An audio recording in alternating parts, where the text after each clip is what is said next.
Oh dear. Oh, got you first. Oh, hello. Right. So hello guys. I'm right. Sorry about this. I'm testing a new mic, and I did notice this afternoon. If I have the mic up here, it doesn't pick up my sound too well. So, good evening, peeps. Yeah, how are we? So, I apologize for the lateness. My shift started at 10 to finished at 10 to 8, which gave me 10 minutes to get home. But in addition, we seem to have a flood on the River Severn, which has flooded one of the roads. So my route got redirected a little bit, which just cut the shortcut off coming back. So I managed to get finished all right. Today we are going to be building the issue 57. I also need a bit of a favor from you. If you could tell me what my sound is like compared to what you remember, and then what I can do is do gentle tweaks.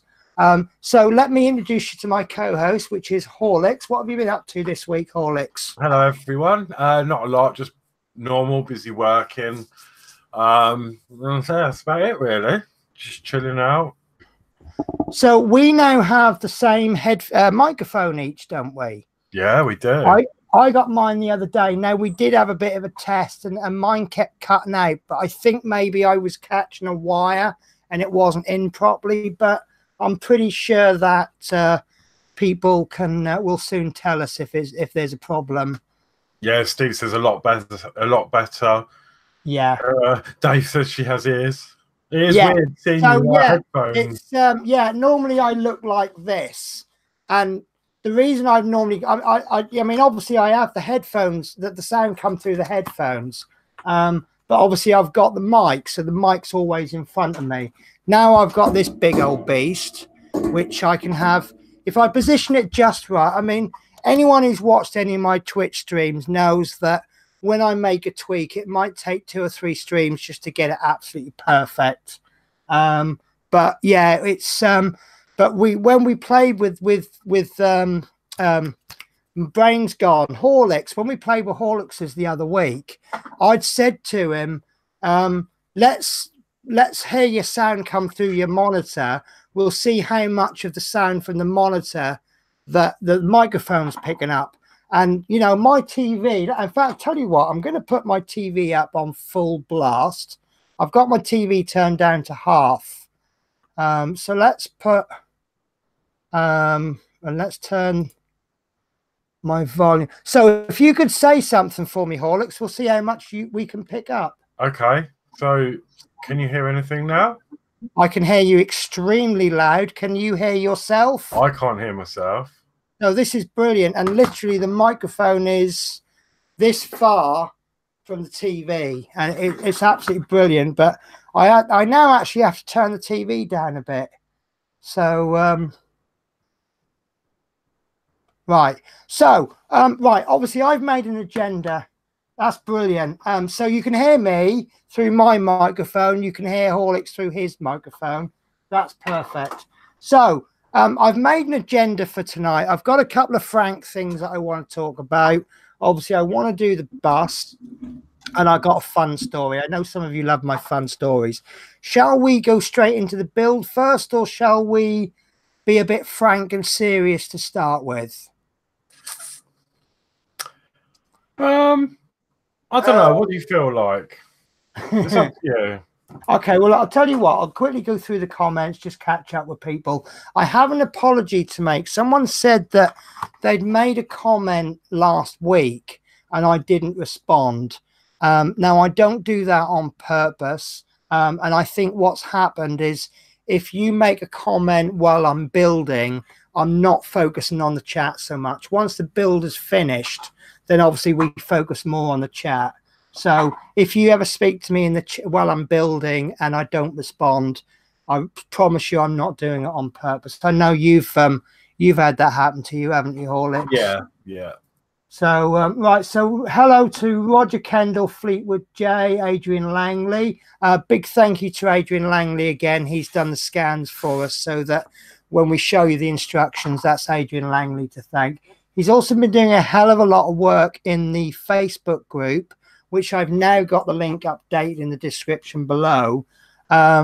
We were meant to be doing this together, but I've really not had the time that he's had. But all of the instructions are being scanned and put into the Facebook group. I did notice someone today in the Facebook group, they said something about a part, but they haven't got the instructions. And I responded, well, you do know they're all in the files section. So once people get to know where the files are, obviously it's all there. Brilliant. Honorable ugly woman called Lady Fit. Oh, that's me. Steve Lee, hello. Mike Knight, Mark Knight, sorry. Dave Mill, Mark Knight. Blimey, if I wasn't indoors, it would feel like waiting for a ruddy bus. Yeah, and then two of us come at once.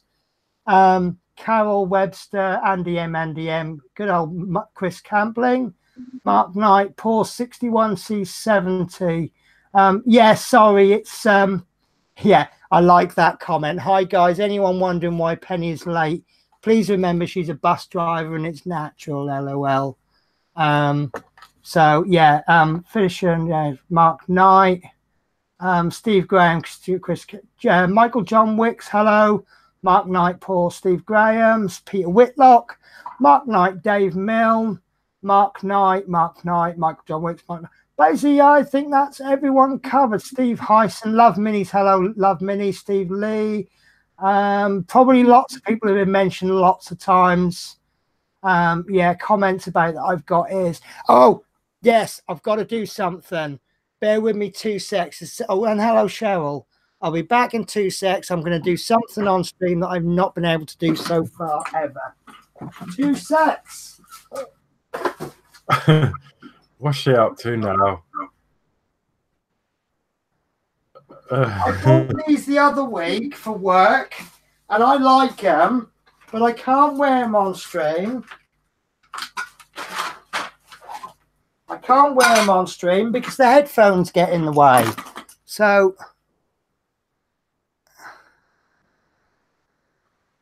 there's one. Oh, by the way, this is my end of day hairstyle, not my I've spent 3 hours in the bathroom hairstyle. There we go.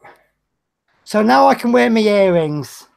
So yeah, I can't wear them with the headphones because, as you can see, they get in the way. But I really like not wearing headphones. It's nice, isn't it? So yeah, no, nice to see you both. Right, okay, so let's build, shall we? And then we'll have a good old chin wag afterwards. Okay. Grab you. Right, so I did confess last week that I had opened the packets. I noticed someone was having a few problems, and I had to open them up just to see what was happening. So I will confess that this has been opened. But the first thing that struck me when I got the issue today was, for all of those people that like to judge by the individual issues, you know, sometimes people go, oh, there's not a lot, or there's an awful lot. Don't you dare say this is not very good value for money. Look how much you get. And there's so many intricate parts as well. So yeah, what do you think? Yeah, it's amazing. And when you get like massive issues like that with lots of parts, it sort of scares me in a way. Yeah. I don't know why. I think it's just the amount of parts, and you're like, oh my god. So we've got some white tapey stuff there as well. One thing that did strike me is today apparently is the very first day of spring official. So one thing I was very pleased to see that we got is, hang on, I'm going to have to be extra. Such a huge bag here and such tiny parts. So yeah. So let's tip those into there. I should actually have cut this from the other side. Yeah, I'll do that. Now, there has been reported problems with this as well, but I don't think we're really going to be able to deal with that until we get to it.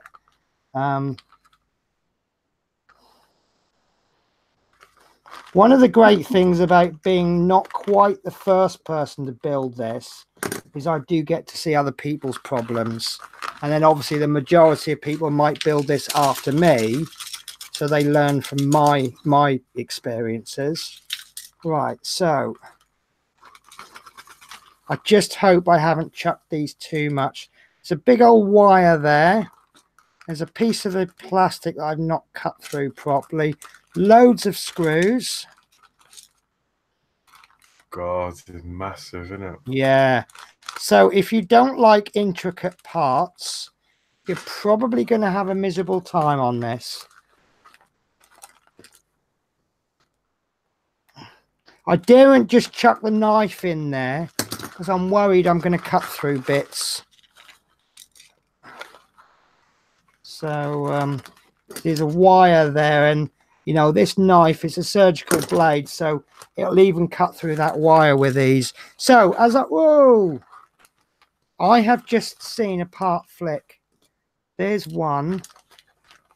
Right, so I think that bag is empty. So what do?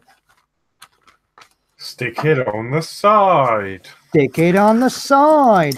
Right, I think I saw a part fly in that direction. So if I'm missing a part, it'll be over there. But worst case scenario, I've got the magazine copy, so I'll fish it out of there and find it later.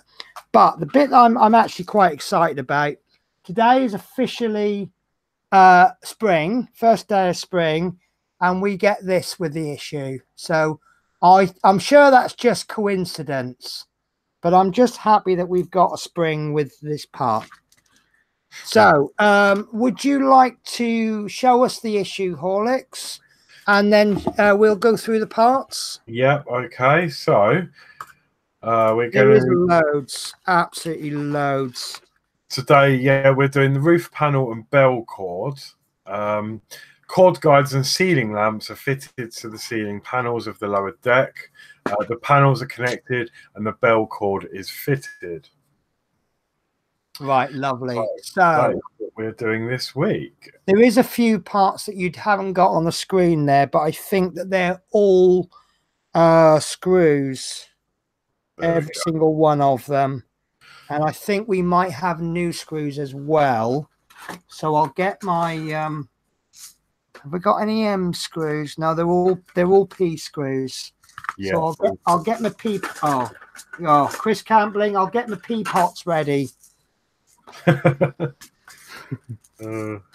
Okay, so do you want to go through the parts one by one then? Yeah. Hello, Sir Simon Lewis. How are you? Hi, Simon. Hi, everyone. Hello, everyone. I didn't obviously. Penny was saying hello to everyone, so hello to everyone, and let's crack on. So 57A is the main roof section. Okay, and just like the main roof section last week, this is like, it feels kind of painted on the inside, and this part that we're not going to see, it's just plain.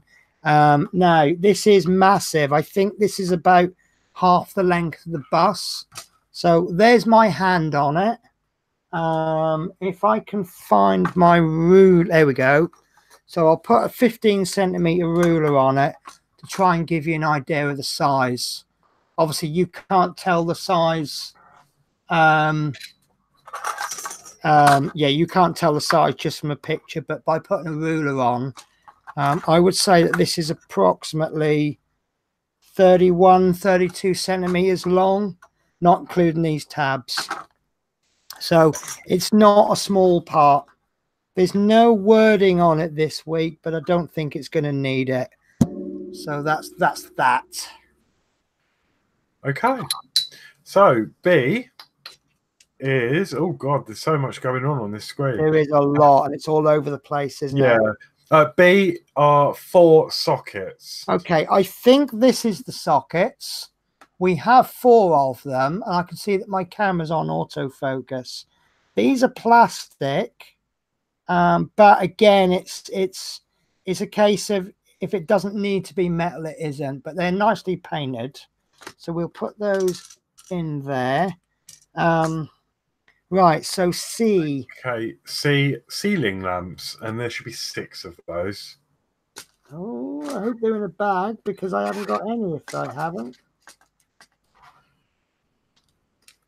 Oh,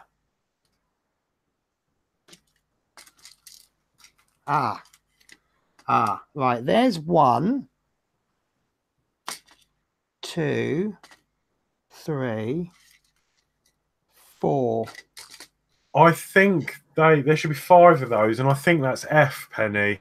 I think the ceiling lamps are the clear bit in your pot I there. see. Right, so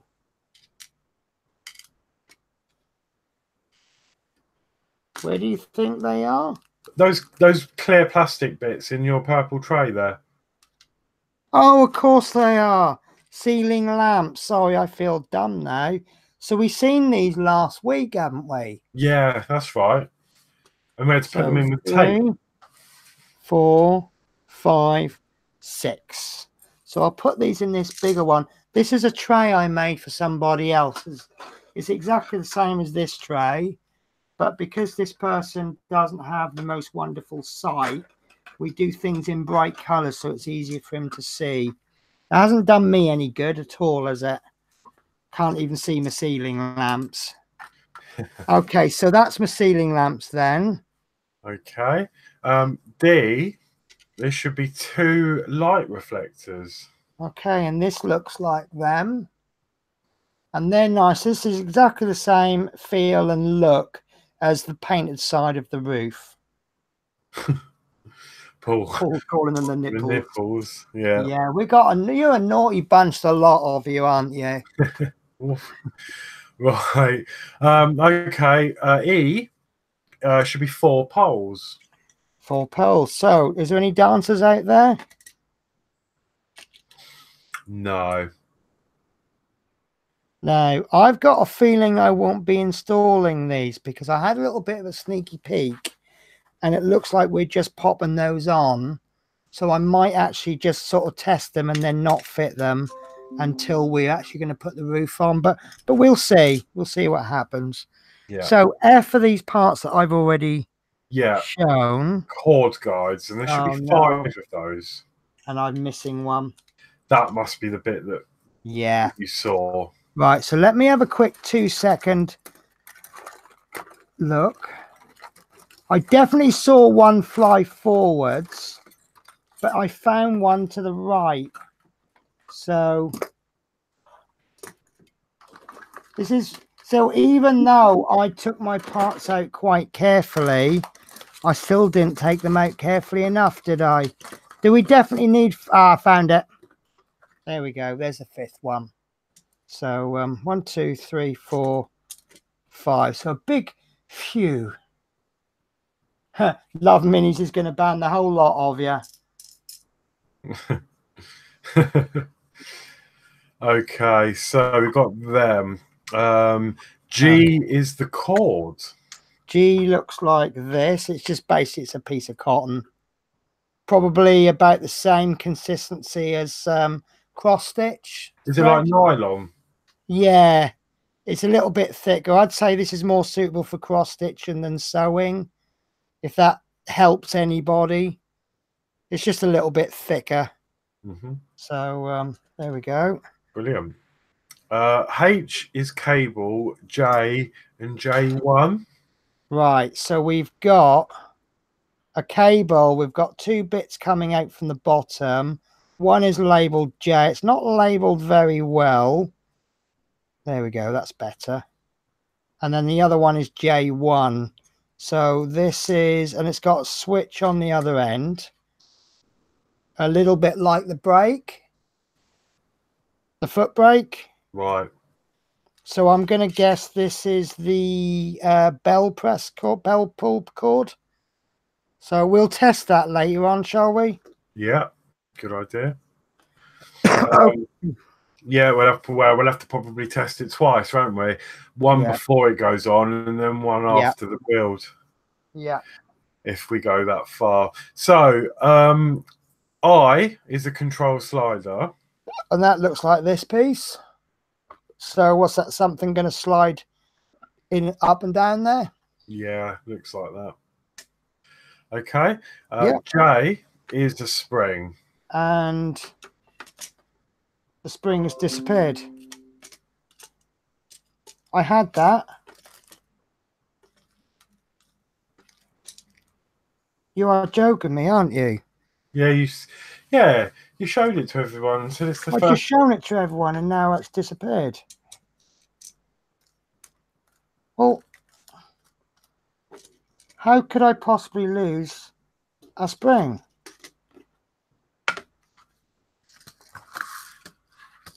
What on earth?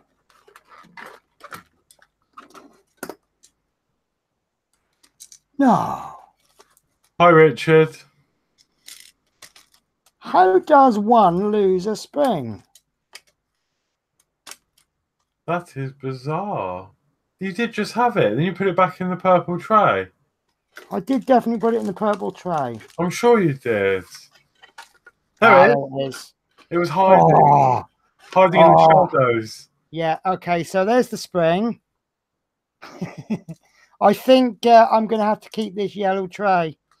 Oh, giving me heart attack, Penny. The spring has sprung. Right, okay, so there's your spring. I'll show it to you again, but yeah. And that looks quite similar to the brake pedal one as well. Oh, no. It's got a circle on one side and a hook on the other. God, I spent hours trying to do that. Oh, wasn't that funny? Oh, not for me.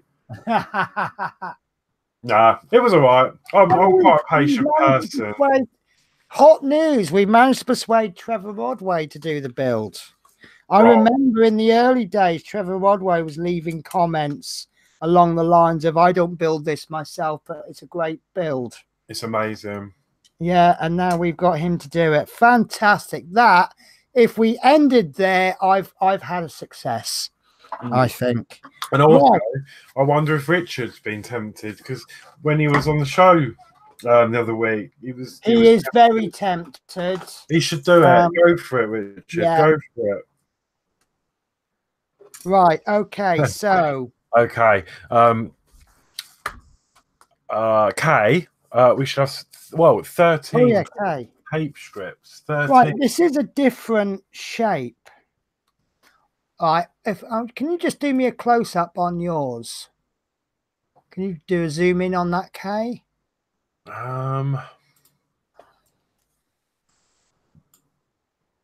Just about. Yeah, it's right. Okay, it's not really shown, but I noticed in the magazine you've got you've actually got 14. 1, 2, 3, 4, 5. You've got 14 on a 2x7, whereas I have a 1x13 and a 1. So I'm not moaning. I've got 13 strips, but obviously I don't know if mine was the end, the end of the thing, but it's 13 strips there. So it doesn't really matter how they come, just the fact that mine's a slightly different shape. Yeah.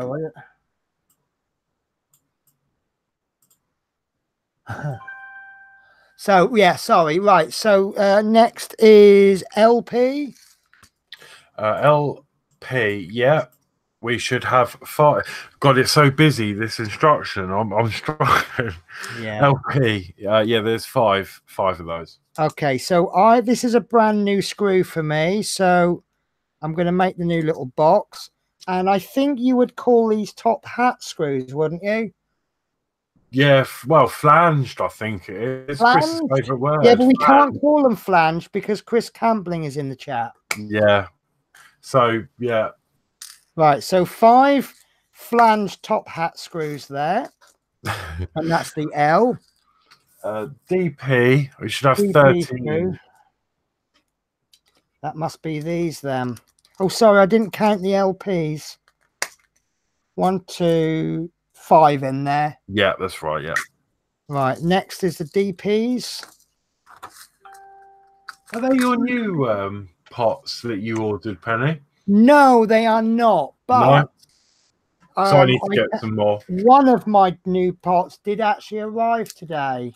Oh, good. I'll be interested to see that later on. I ordered 5 of them, but because they were free postage for 1, £10 postage for 5. Oh, that was brilliant.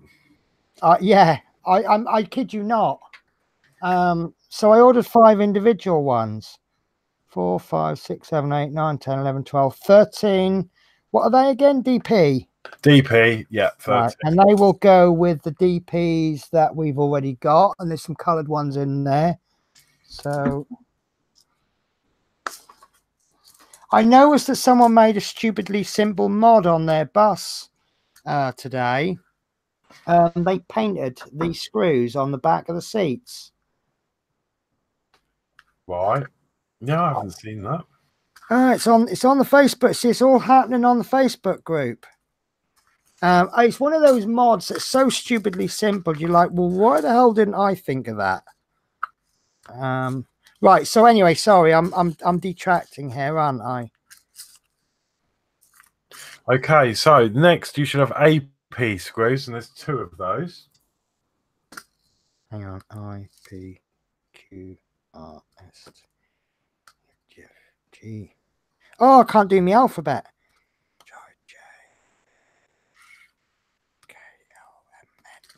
Sorry, right. Sorry, next is who?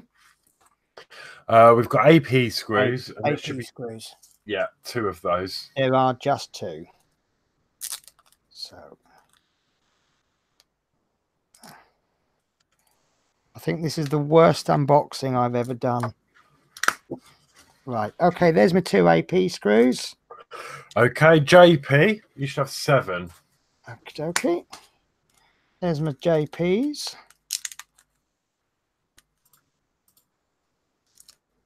So you can tell there's going to be a hell of a lot of work to do. And there's 7 there. So with the amount of screws they've given us, we are going to be really busy, aren't we? Yeah. Okay, and after JP's come... FN. Oh, no, sorry, FP. Right, I'm going to take that label because some of these have come out small font and some are big. And most of them are small font, so I'm going to be a little bit OCD. And I'm going to use the label from this week's pack. So it's a little bit more consistent. Oh, look at that. Split that one in half. Oh, God. Sorry, I'm becoming aware of everything I say. Someone might pick up on it. So. Right. FP screws. Yeah. And we should have how many? 5. And I have got 5. And lastly should be a brand new screw, never been seen before. Yeah, and that's NP. Okay, so November NP, Papa. November Papa, which is actually the first 2 letters of my postcode. NP for Newport. So there are how many? There should be 3 of those. There's 3, and they are flange top hat ones. That's it. It was Peter Whitlock. He used Tamiya XF22. And it's like, it's so stupidly simple. Why didn't I think of that? Oh, hang on. Oh, yeah, I've used it for one of those spare bits. So we'll have to find a new home for that. So I think that is actually spare. Right, okay, so there's all my screws lined up. I've got all my parts lined up. So I'll just have a quick mini tidy of all the things I won't need. And then maybe you can describe our stage 1. Yeah. Okay, so what we're going to do when you're ready is take the 3 chord guides, 57F, and position them on the ribs of the ceiling, in the ceiling. 57A as indicated on the right. Ensure they are in the correct orientation so that they sit flush with the ceiling panel. Fix each chord guide in place with 2 DP screws. Insert shows below shows the guides in place. Okay, and that actually looks... Oh, God. Sorry, I've just opened a milkshake and it popped as I opened it. Oh, no. But it's still in date and it tastes fine. That's one of those chocolate mint ones that I still can't find. Do you know what? No, it's not. Because look, this is the one. Vanilla. Yes. We've got them. Yeah, this is what I'm drinking at the moment, and this is the one I'm going to have next. But I'm not drinking chocolate mint at the moment. Right. Okay. Listen, I just didn't want to make a cup of coffee because I ain't got time. Right, so the cord guides are going to go here. There's 3 little screw holes. So what I'm going to do is, I don't think it matters which way round these go, but as always, we'll put them both directions. So there's one direction,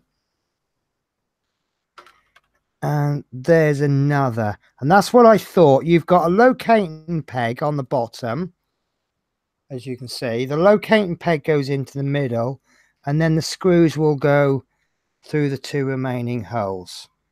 And I don't know if it's actually easier to use these tweezers, but there we go. So remind me again which screws we're going to use. So to fit them in, you're going to use 2 DP screws on each. 2 DPs on each. So let's get... Please don't tell me I've lost my Oreo. There we go. I'm just so badly organised today. Right, I don't think I'm going to like that screwdriver head. I was using that for something else, a J00. I think I'm going to be using a J00 today, which is this one. I like it's a little bit wider. So we're going to use 6 of these in total, aren't we? Yeah. 4, We're just 5, seeing here Paul said that other milkshakes are available, and they are, because I'm sitting here with a Mars milkshake. Yes.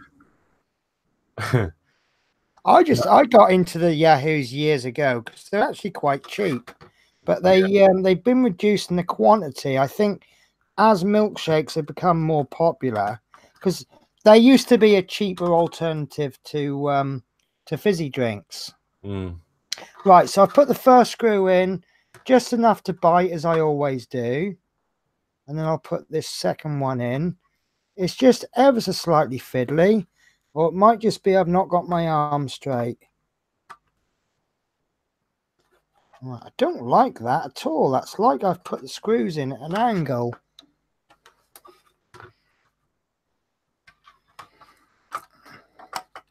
Yeah, I'm going to undo this screw and try it again. Yeah, that's better. There's a little bit of clicking going on as well, so maybe I've not selected the best head for it. Actually, that's all right. So I'm just going to tighten that, and yeah, that's it. That's not moving. I could probably get an extra bit of a turn on that, but that's solid, so I'm not going to worry. Now, that looks a bit off to me. What do you guys think? Maybe a touch.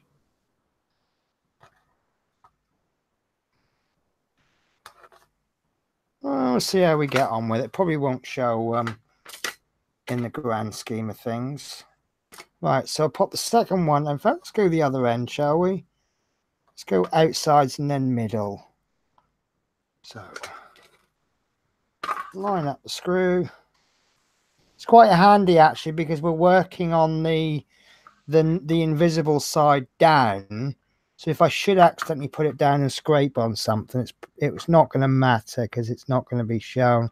I still am wary of there was one part I didn't realize I was kind of dragging it around the table as I did it, and I got some scratches on it, but that's part of the suspension, so it doesn't really show so well.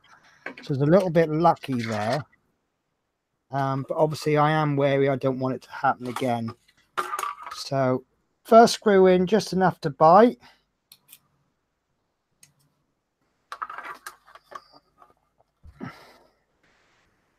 And second screw.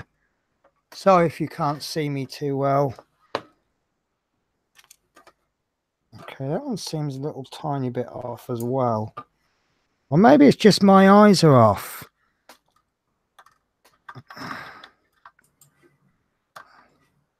You know, I'm going to try that triple O. I think I want the double O that I like.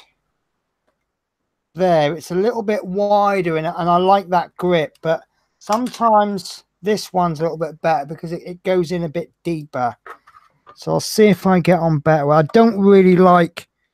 Yeah, that's a lot better. Or is it? Yeah, no, don't touch the triple O. That's not happening at all. Yeah, I know. I don't like keep changing the heads. No, Yeah. sorry, I was laughing at Mark Knight's comment. What's that?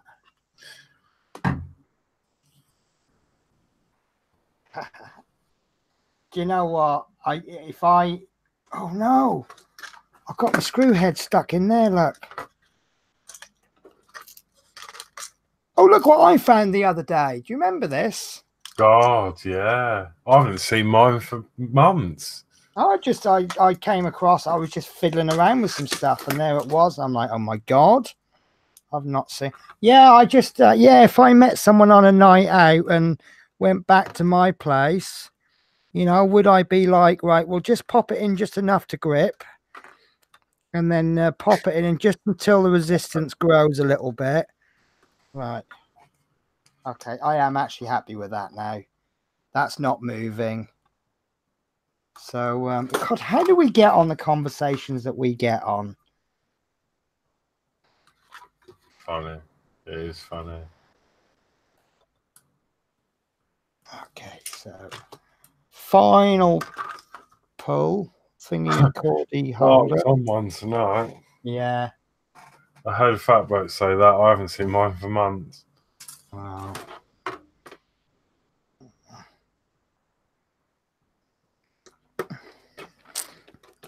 I got to tell you this joke. I have a transsexual friend who heard that Blue Peter were recruiting for a new presenter, but they want, because obviously they're doing all this equality things, so they want, you know, whereas they've had a Doctor Who who's female, so they've got their equality quotas. They want the next presenter to be transsexual.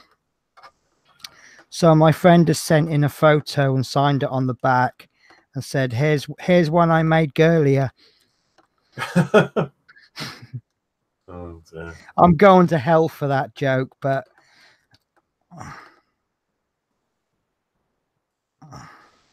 I think this might be the worst bit of screwing I've ever done in my life, but they are going in, they've gone in. But I feel like, there you go, they're not in. They're actually not in fully. Let me try a different screwdriver.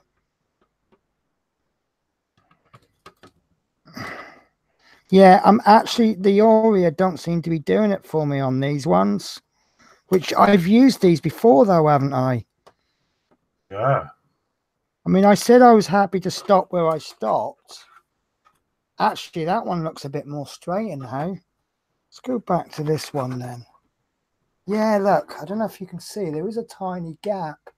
I can't actually see it. So, funnily enough, I'm not... This is my Harley Davidson screwdriver. And if memory serves me right, my bigger screwdriver is actually smaller. I know that sounds odd, doesn't it? Yeah. There you go. That's actually the best screwdriver. That's doing that really nice. So it's odd that, isn't it? I think it's the size of the hole in the plastic. It's just causing too much resistance. Maybe you've got the same issue as me. One of mine, because I use it a lot, it's very slightly started to eat away at the top of the head. Yeah. So maybe you need new heads. That's why I bought the spare. Yeah. Okay. Might not be that. We'll see how it goes. I mean, I've done a lot of work with that Oreo. It's not a really, really expensive one, is it? No. I do like to think I look after it. But okay, so that's stage one done. Took a little bit of a effort there. Wow. Yeah, Chris is on his recycled joke, BNAG. That's bang out of order. So, right, do you want to have a look at stage 2? Yeah. Okay, so you need to take the 2 light deflectors, 57D, and fit them into the lower side of the ceiling panel, 57A, as indicated. Fix each one in place from the upper side of the ceiling panel with 2 LP screws, as shown in the insets above and right. Right, so... Oh, okay, right, I get what they're saying. So I've done a dry fit there. This is just the part.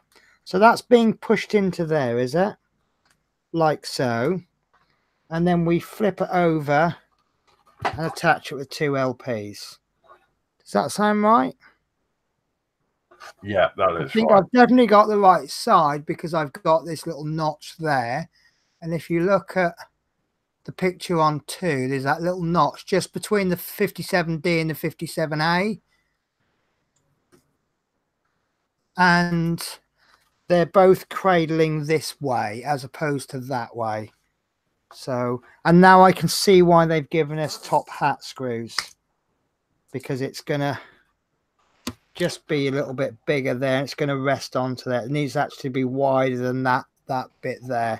So that's actually holding in there okay. So I'm not going to give up on my Aurea.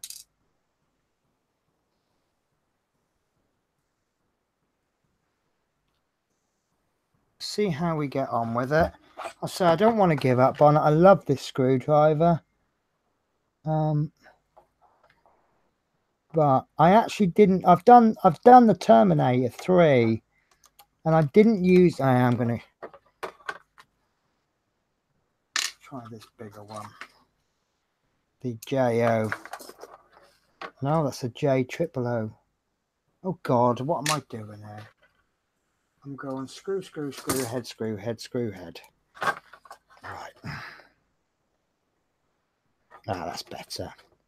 Right, so that's in just enough to bite. So I am struggling a little bit to get these in flush. They need to go 90 degrees to the part, not to the roof. There we go. Yeah, what's actually making it difficult is as you push down, it's going to push these out. And I'm pushing harder with a screwdriver. Oh, are you still there, Horlicks? Yeah. Okay, no, so I just noticed that my chat is being disconnected. Yeah. So I didn't know if the stream is yours. Is that happening to yours as well?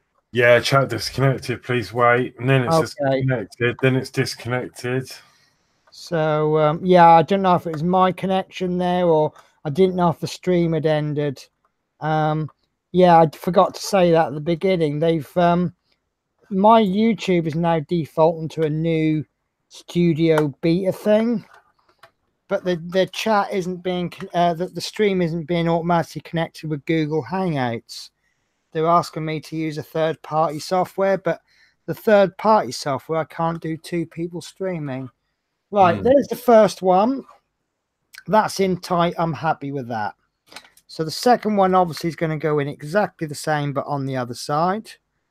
I try not to scrape it around because I don't want to scrape that paint off. So that I'm happy with. So we'll get 2 more LPs out. Oh, talking of LPs, we had a bit of a nostalgia moment at work today. Someone had brought a load of vinyl in. What we do at work, if you've got any books or DVDs or anything that you don't want, we just bring them into work, chuck them in the canteen, and anyone else that wants them can just take them.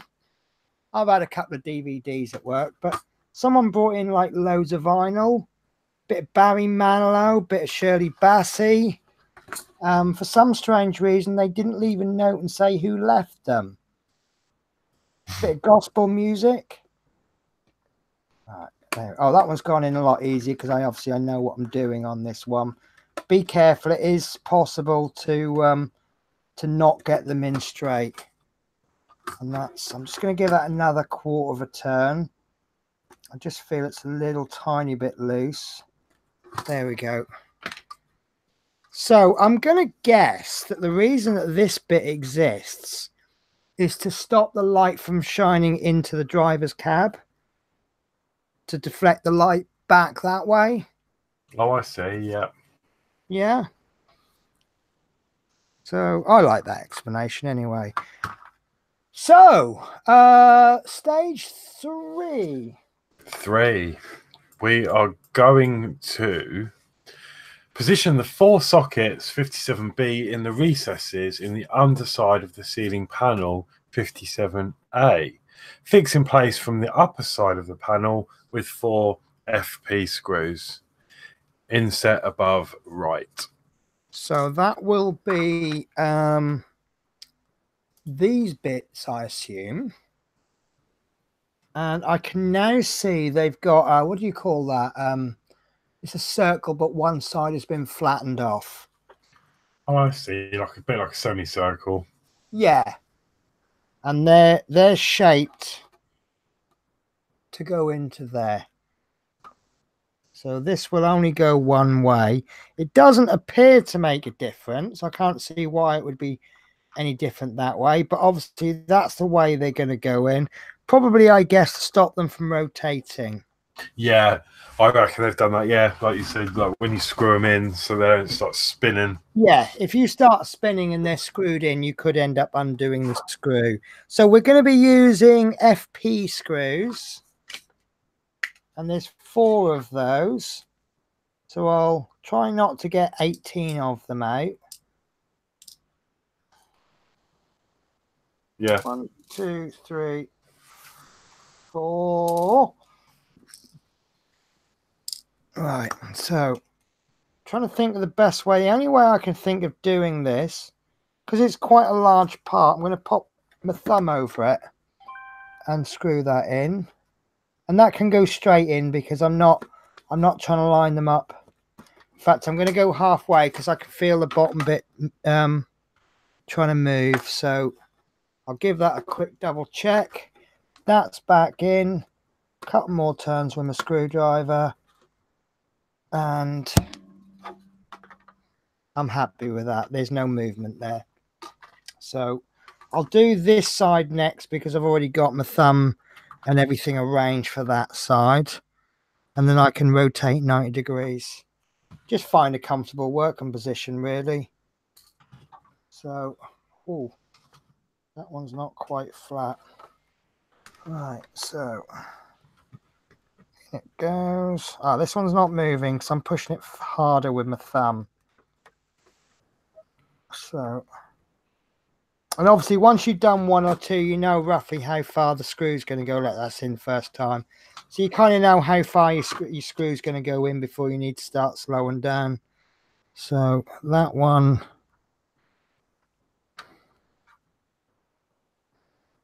I can't think of an easy way of putting these in other than just go for it and have a fiddle and find that hole. So, oh, my thumb's hurting now. I think I pushed a little bit too hard with my thumb. There we go. So I just see the comment, Cheryl Horlicks is so patient. Yeah, I'm quite a patient person. yeah, you're more patient than me. I'm a patient person, but I think you put me to shame. Yeah, we know about your impatientness. Yeah, I'm never ever going to live that down, am I? Bit like the first day you got your 3D printer. Yeah, nothing like my 3D. Yeah. Yeah,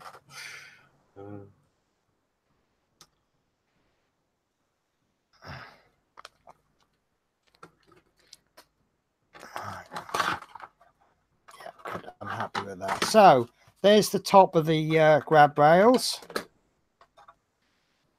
Brilliant. And the little lighty bits. And that's 3. Right, I'm going to ask a big favour, Horlicks. Can you describe the next stage rather slowly? Not like speak slowly, but I'm going to have a quick sneaky cigarette. Okay. So, along each side of the ceiling panel, 57A, we're going to fit 3 lamps, 57C, fit the lamps from the upper side of the roof panel, hold each one in place with 2 pieces of adhesive tape, 57K. The inset below right shows one of the lamps in place. So, yeah, this is like we did last week then. Yeah, it looks that way. Exactly the same. Yeah. So it's basically put those in, stick a bit of tape over them. And we're doing both sides in this one stage, aren't we? Yeah, it says along each side of the ceiling panel fit 3 lamps. So yeah, I will double check and I'll have a sneak peek at step 5. Yeah, that's a completely different part, isn't it? Yeah, so yeah, we're going to do all 6. What I'm finding quite interesting is it did say on the contentsy bit that we need 13 strips, but they've given us 14, I presume, because in the magazine we should have a 2x7. You can't really take one out. So we've ended up with 14, but they've said that they've given us 13, but we only actually need 12, which I just, that struck me as a bit interesting. Right. Well, I don't know. We're not at the end yet. Maybe we'll have to tape some of the That's a good wiring point. We might have something else too. Yeah, it looks like my chat is back. So, what my aim is today is to tape these a lot better than I did last week. I really don't think it's going to make a difference, but I will know. Oh, I'm going to use this little odd one up first. So, good evening, Mark Osborne. How are you? all right. So make sure that's in. Push down as far as I can push it. I have a sneaky feeling that when we actually attach this roof properly, pretty much like the windows, there's going to be another piece pushing down on that. So these, when we did the wire, remember we taped all that wire down? Yes. But by the time you get the outer skin, you don't, that tape isn't needed anymore. You just needed that tape just to hold it in position while you got the top bit on. I've got a feeling this tape is for the same purpose. Yeah, I agree. I thought I might have just put that tape a bit too far over, but I don't think I have. They're really nice, those, aren't they? Yeah, they look really old-fashioned. I mean, they wouldn't have anything like that these days. They'd be much more efficient lighting. Oh yeah, there are LEDs and stuff now, aren't there? Yeah, and they're really bright. Almost painful to drive, actually, because the lights reflect back in the windscreen and it's difficult to see at night. Right. Yeah, on the old stagecoach buses were obviously here, and when I used to get on the bus as a kid, the lights in the actual bus were like purple. Yeah. And I suspect that was to, stop dazzling. So the probably is, yeah. Some of the buses you can actually, if you got a security screen in the right position, you can actually put a towel over the security screen, and that'll stop some of the reflection. But what I always do, depending on what type of bus I'm driving, if you've got the ones where they're controlled left and 2 switches on the dashboard, left and right, you can I just switch one or the other off. But some of our buses, the 2 switches control front half and rear half. But yeah, I've had passengers before say, "Oh, can you turn the lights on?" I'm like, "I'm really sorry, the dazzle's just too much." If they want to read a book, they know to sit on the other side. So I always say, "I'll turn the lights on if you want, as long as you don't have an objection to me crashing, because I can't see." Well, yeah. That's the end of the day. You need to be happy, don't you? Yeah. You're the one that's driving. Yeah, you have an unhappy bus driver, I guarantee you won't have any happy passengers. Love Me says she needs to send you a real set of screwdrivers. Oh. I thought the Oreo was it for me.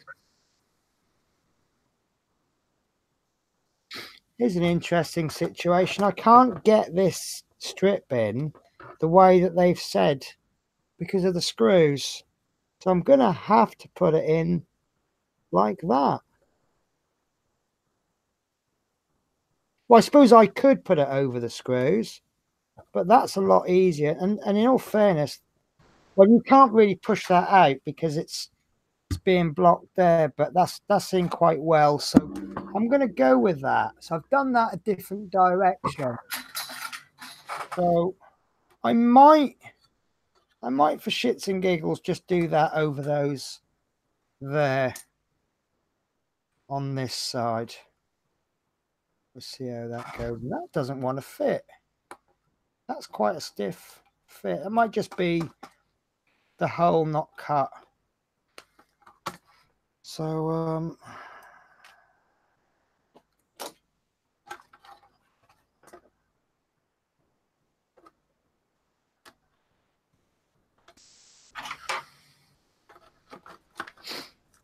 oh dear, I got a bit of a blocked nose today. My cold from about a year ago is now starting to recover, subside.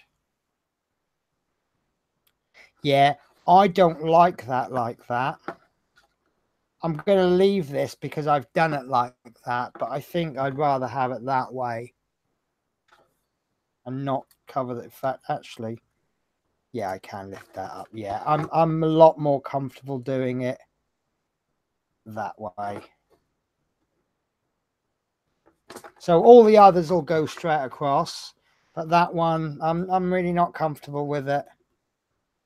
So I'm going to do it that way. Can you see that okay? Yeah. Wow, 58 people watching. That, if that's not a record, that's not far off. So thank you so much, everybody.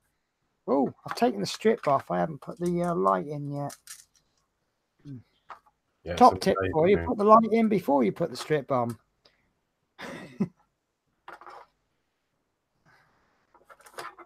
And I think my my straightness of strips is definitely improving, isn't it? I think that was a bit of a mess last week, wasn't it? Ah, it weren't too bad. Wow. And again, you're not going to see them, are you? I think you're definitely right. There's going to be an outer skin, so it's just there to keep it in place at the moment. Yeah. Oh, that might be a bit close to the mark on that one. Can't see it from under. I really like that. I really do like those lights. I just, you know, and I've seen pictures of people's builds, and I just, some of those pictures we've looked at, you have to really look hard to tell if whether it's the build or real Routemaster, don't you? Oh God, yeah. Like last week with the seas. Yeah. Wow, I was just shocked. Because I actually thought it was the bus, and I'm like, no, it's a picture of his build. Right, so as predicted, we have 2 spare strips. So, like you say, we'll keep that because we don't know what we're going to need a little bit later on. So there you go. I really like those lights. The way that they're a little bit cloudy. They look like, I'll tell you what they remind me of as a comparison is, you know, when you get like the old air raid, like the public air raid shelters, and you get those old lights on the side.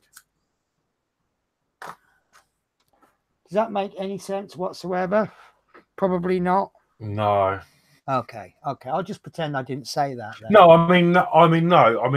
I don't personally know, but other people might. Yeah, I'm not saying I'm that old.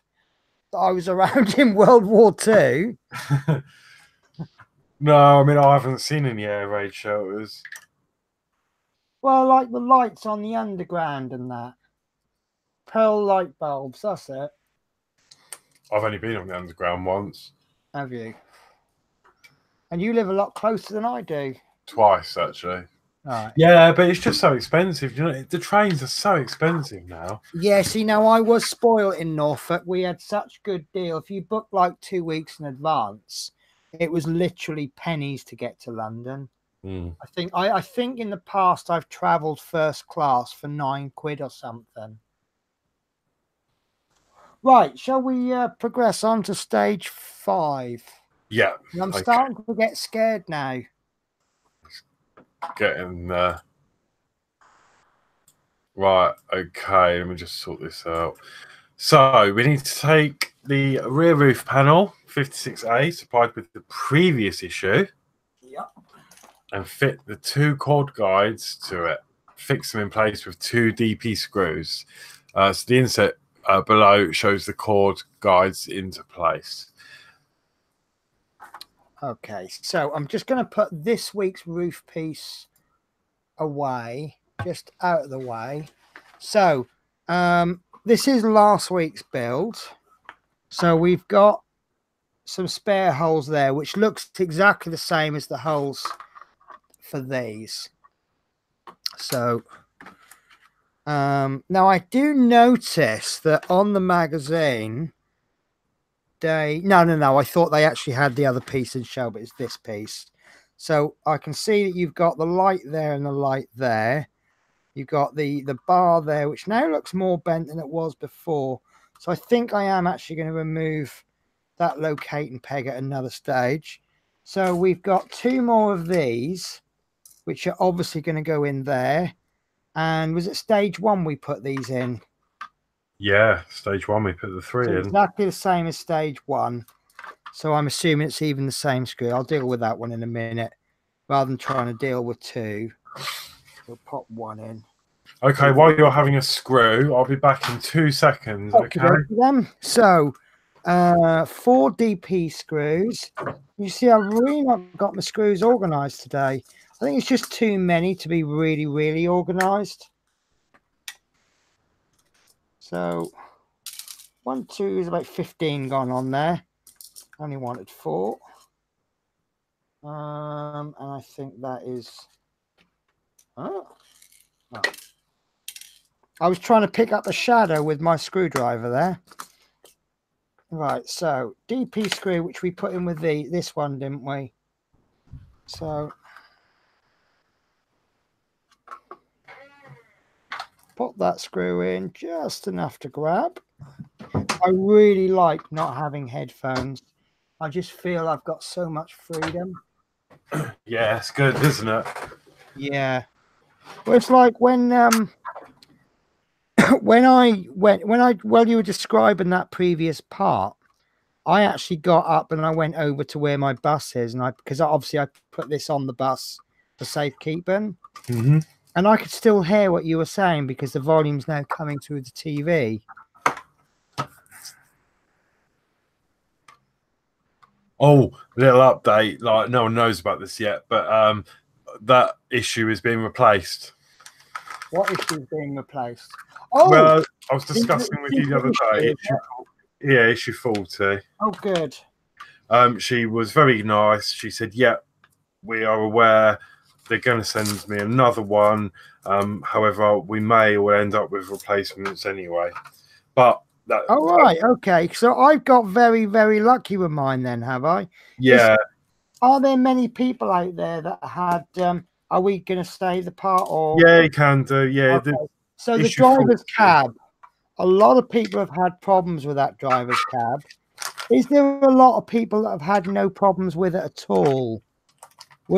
Surely I'm not the only lucky one. No, I think some people's fit, but when I rang her, I've spoken to her before. She said, "Oh yeah, we are aware of an issue with them."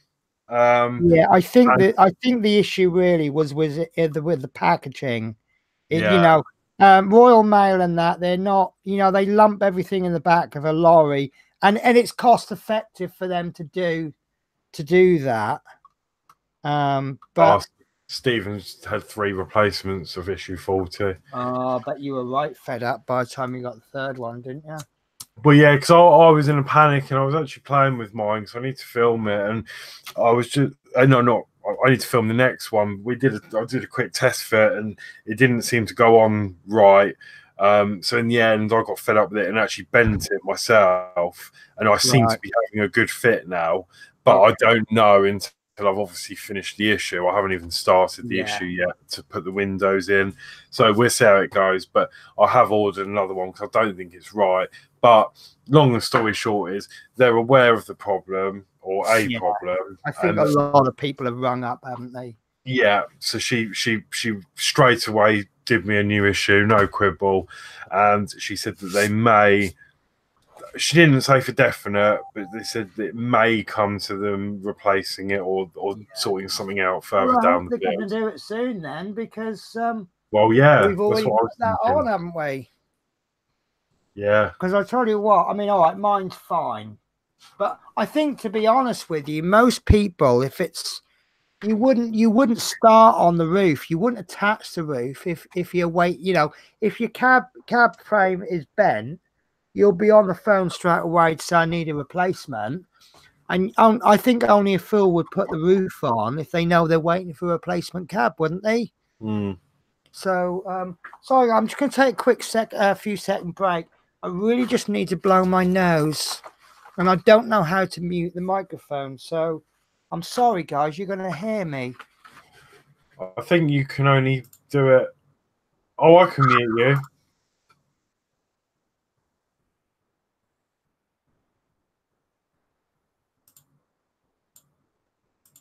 But now you're going to have to unmute yourself.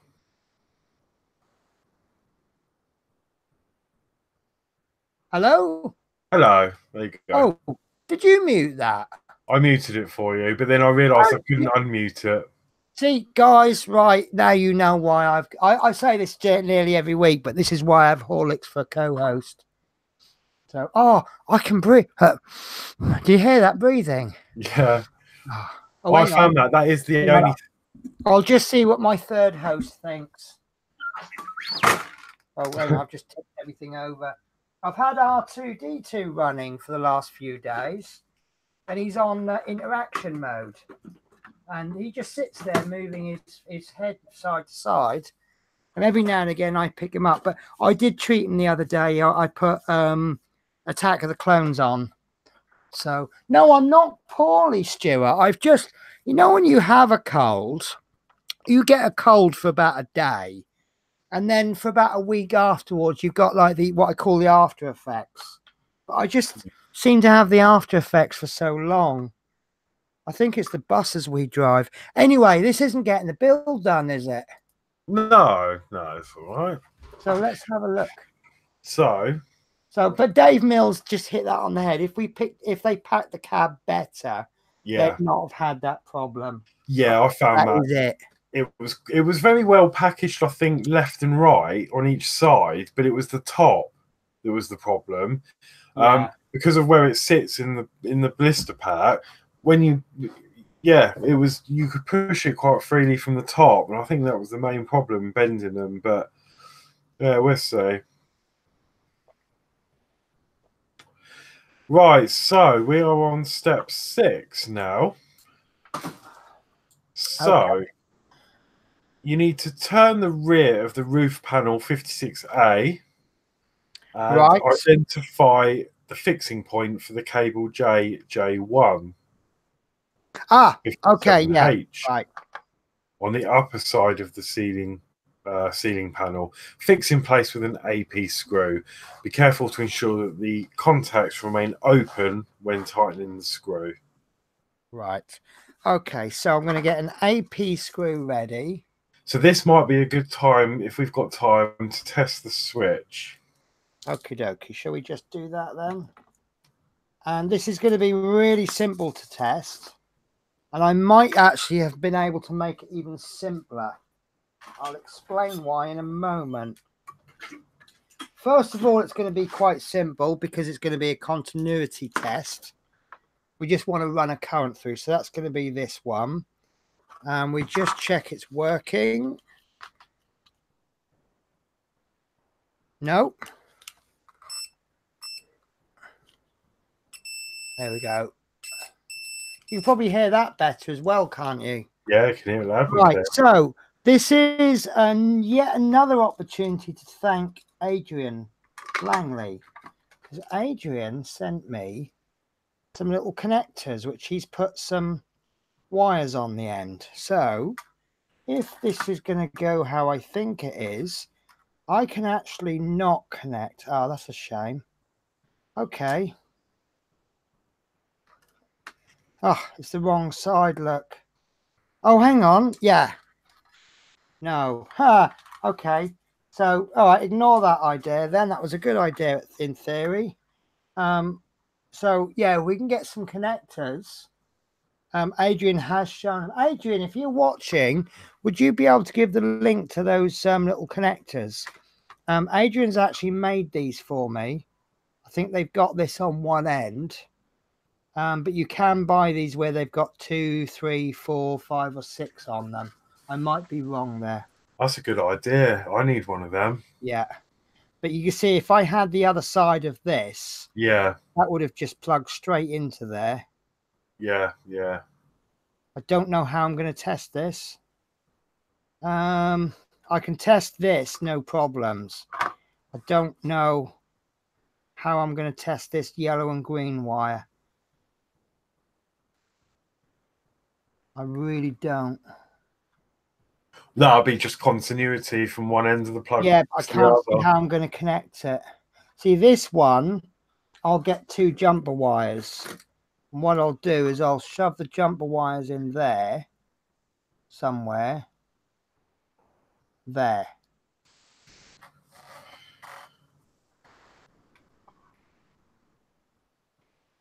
Right. 1 jumper wire in the end there. Like so. And another jumper wire in there. And then we need to hold one in there.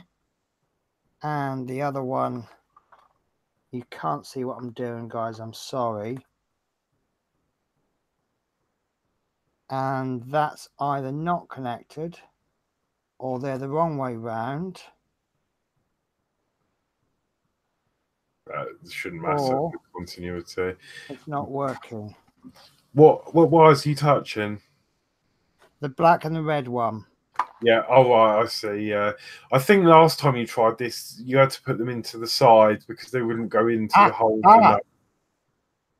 Oh no, that's that connection I made. I have done this, so I just kind of... Oh, there we go. There we go. Right, that into there. That into there. But got to hold it at the right place. Otherwise, the wires just make contact. Right. No. Oh, that's fallen out. That's why.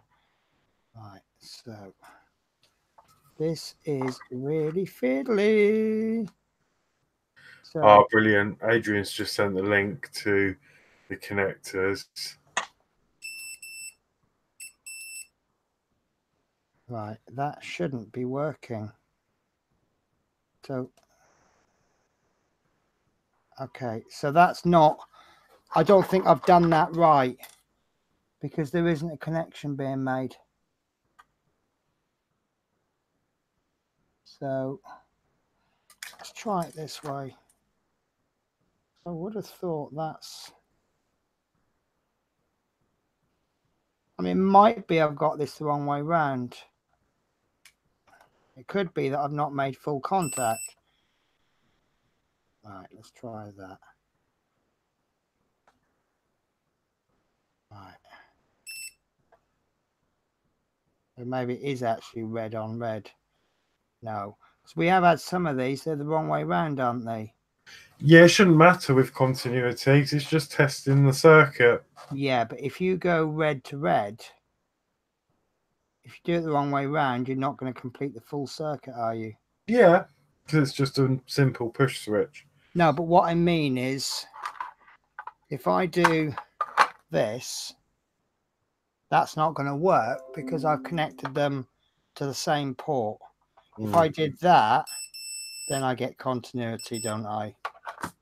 That's what I meant.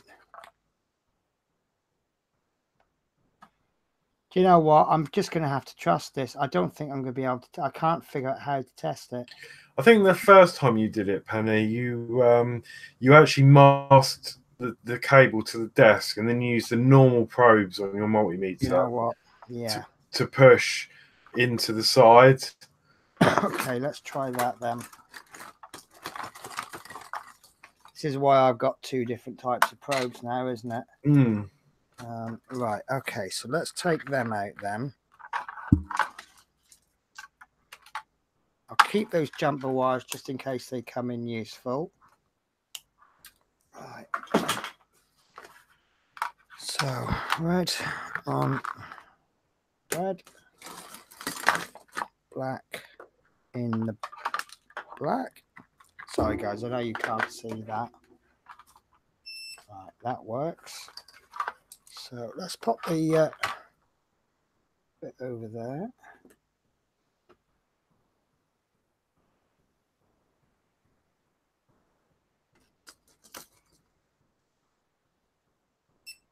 Bingo. There you go. But I don't know how I'm going to test this yellow and green wire. The only way I can test those, I think. I'll test each wire individually. Yeah. Yeah. Right, so if I put red on the end of the green and then the black on the other end of the green.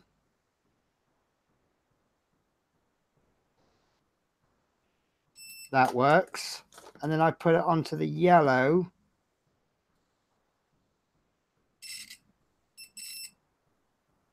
Brilliant. So obviously that wire, all the yellow and green is just a wire. It goes from that end to that end. But this red and black one, it goes to a switch there. So I've tested it. When I make contact there, it completes the circuit and we get the continuity. So yeah. Yeah, red to red, black to black, and blue to bits. So yeah, okay. So I'm happy that that wire is working. I didn't really have any doubt of it, but it doesn't hurt to test, does it? And then we'll test it later on once we fitted it. So right, so we need to turn it upside down. So this is, as you see, where the stickers are, and it's going to go in that way. So it's going to go in like so. Right, so we've got a locating peg on the bottom there. That goes into the bottom one. And then it will be screwed in there. And... Oh, I see. So yeah, it's saying screw it in, but obviously make sure that they're not touching when you finish screwing, because I reckon if you over tighten that slightly, that would push the switches together, wouldn't it? Yeah, right, okay. So it's going to be quite fiddly because you've got to hold the locating peg in place. You've got to hold that so the hole is still exposed and get the screw in. So what I would recommend, we're just going to put that in enough to bite. Now that top bit seems to want to rest underneath. So as you push it, it's going to stop that bit from moving and just allow the bottom to move. So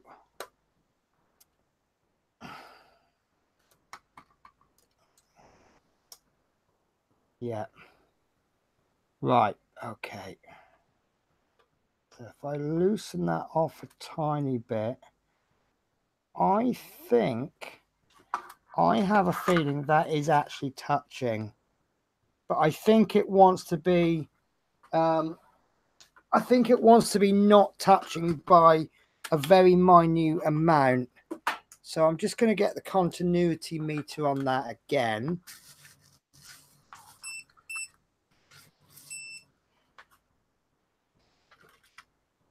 Right, so red on red. Oh, yeah, that's what I thought. So I think what I'll do with my tweezers, I think I'm going to just try and slightly bend that, but not by much.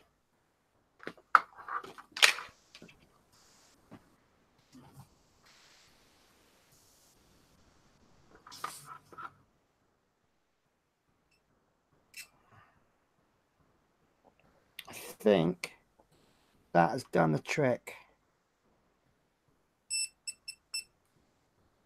So look, I've had to bend that back ever so slightly, hardly anything. When I screwed it in, it was actually making contact. I don't know if you can see that, but it probably looks like it's touching. But there's a tiny, tiny gap there. Yeah, I can see the gap. Yeah. So, right, I'm happy with that then. Brilliant. So, we'll test it again in a minute because I can kind of see how this is going to go. Ah, right. You were right about the tape. But you're about to tell me about that in a minute anyway, aren't you? Yeah. Okay. So, step 7, arrange the cable J1 57H across the top of the rear ceiling panel 56A as indicated and fix in place with a strip of adhesive tape. Right. Okay. So, my first temptation was to bring the wire straight across. I don't like that wire. There's a kink in it. But if you look at, there's a screw bit coming up and then one going off at an angle, and that clearly is these two bits here. So you actually want to bring it more that way, like so, and the tape will go across there. So this isn't wanting to rest, so I'm going to tape it just ever so slightly loose about there. So there will be quite a lot of play. Obviously, we want to keep it free of that. But we will now have used 13 of these pieces, but we've been given 14. So do you think there would be any harm in me popping a bit of tape there as well? No, I suppose that would be all right. Let me just quickly scan forward. Tell you what, let's get a bit of masking tape. I think that we've been given 14 strips, and it says in the magazine that they've given us 13. So I think there would be absolutely no harm in using the white strip, but I am going to use masking tape because this masking tape will come off easier than the white sticky because this isn't meant to be permanent. So you see, but actually I like the masking tape better. It's a bit more of a color match to the plastic.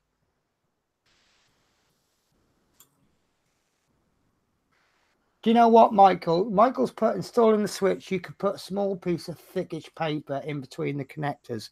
I was actually thinking that, but what I was thinking is the old pool players trick is to use a cigarette paper.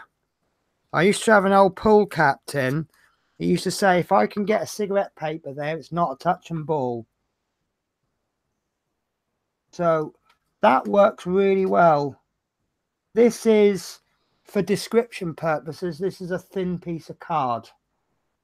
But in fact, tell you what, let's use something that everybody's got. Let's use a page of the magazine. So there you go. 3D printers will be better at this because 3D printers use paper to level the print bed. So what I would say is run a little piece of paper through there. If there's no resistance, it's fine. Does that make sense, Horlicks? Yeah, yeah. So, but also I can see this movement there. So, but yeah, that masking tape, I've just put that extra bit of masking tape on, and I'm happy with that now. But I mean, look, I've got a spare strip. It says in the magazine that there's 13 of these, but we know we got 14. And hello, James, how are you? So are you happy with this stage, Horlicks? Yeah, that's good. There's quite a lot of wire left. So we might have to bring that wire back. I don't know. We haven't built it yet. Right. Okay. So stage 8. Yeah. So you need to take the two ceiling panels this time, 57A and 56A. Check how they fit together with the tabs on part 57A, overlapping the front edge of part 56A, fixed together with 6 JP screws. Okay. And I'm just buying a bit of time here because I'm sneakily rolling a cigarette. But I did just notice there was 58 watches again. Yeah. So that is amazing, guys. Right. Yeah. Sorry, the excitement is getting there, and I want to smoke. So, right. So, 2 ceiling panels.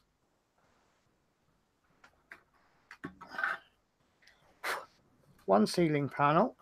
I might have to just move the camera up. 1 ceiling panel. Now, on last week's ceiling panel, we've got 1, 2, 1, 2, 1, 2. And on this week's panel, we've got 3 protrusions, 1, 2, 1, 2, 1, 2. Shiny side, shiny side. So they are going to link in like so. Or at least I thought they were going to link. But actually, it might be easier to push the small one onto the larger one.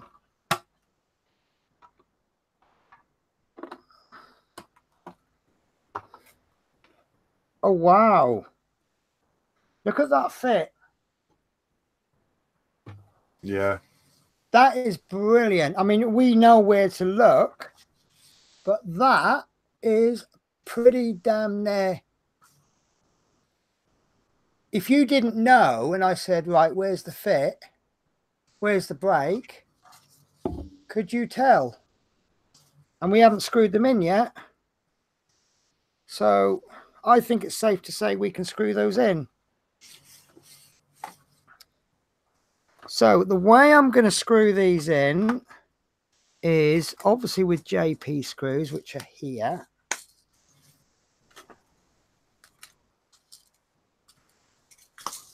What's the chances of me picking 6 up? Yeah. 3, 4, 5, 6, 9 I got there. Right, so I'm going to put the outer middle one in first, just to bite point.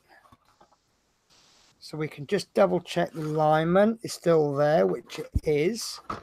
So then I'll go, what should we go now? Inner top. Just to bite. Inner opposite.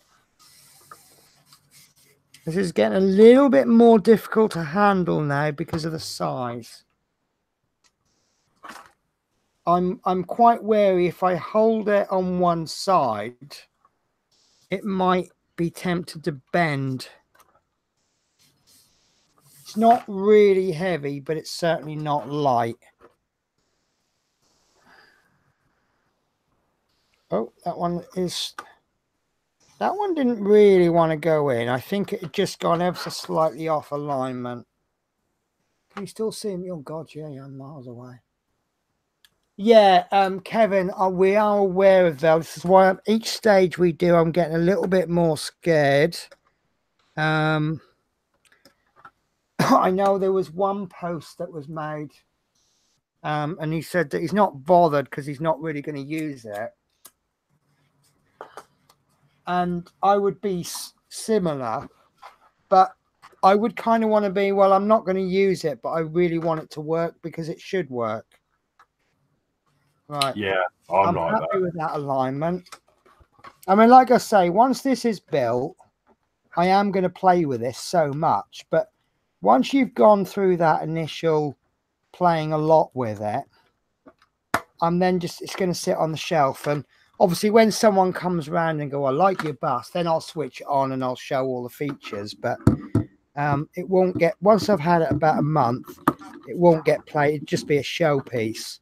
Yeah. So I won't be using all of the features. So I keep banging the microphone. This is a disadvantage with the microphone. It's easier to bang. Right. So I think that's actually solid there. And I've still got 2 more screws to put in. So they've gone a bit belt and braces with these screws, but we don't know what else it's got to support, do we? Right. Oh, look at that. You can tell where the separation is, but it's very, very good, isn't it? I'm happy with that. And you know, if you were to weather this, just put a little tiny bit of wash along these raised bits, and then that would just completely blend with all of it. But I think we're going to be looking at it mostly from the back. You can't tell from there, can you? From there you can. But, you know, if we look at it through the window, yeah, that's a really good fit. I'm really happy with that.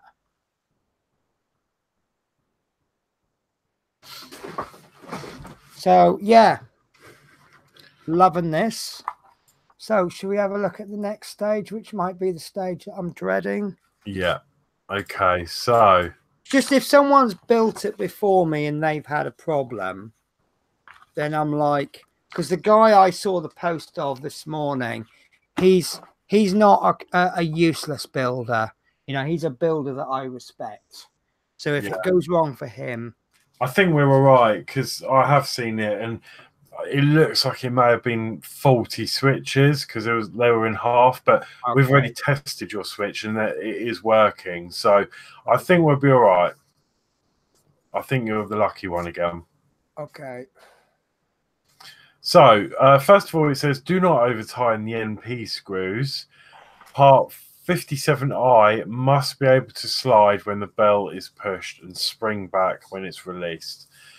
Right. So that's the first step. Those screws are going to hold that in, not push it in. Yeah, it's just to keep it secure. So, first you need to thread one end of the cord, 57G, through the hole at the end of the controller slider, 57I, and then tie it in place with a double knot.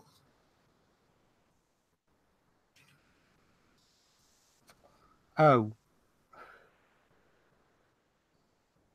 Right. Okay. So, do I need a special knot here? Because I don't know any special knots. I was actually looking on the internet the other day. I'm researching my boat, and I was watching something on how to do reef knots. Apparently a reef knot is the best knot to make on everything. So I assume I'm going to be putting the knot on first. Yeah.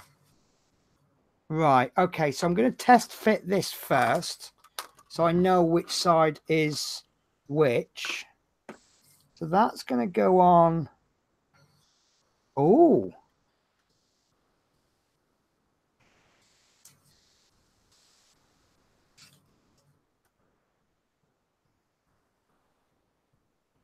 That's interesting. Right. Okay, I'm going to do another continuity test, because I don't think that switch is going to work. That doesn't seem to be moving that.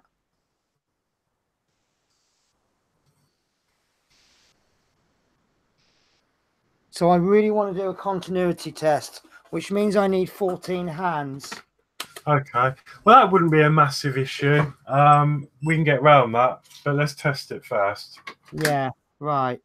So I want to put red on here, black on black, like so. We test the actual switch, and then we push. Yeah, that ain't enough. Right.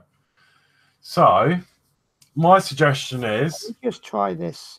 I think we're going to think the same thing. It's to bend both the pins towards it. No, I've got a better suggestion. Right. What I'm thinking. Right. I don't know if this is just mine, but like I say, mine's not reaching. What's happening is when this goes in, the string's going to go through that hole there.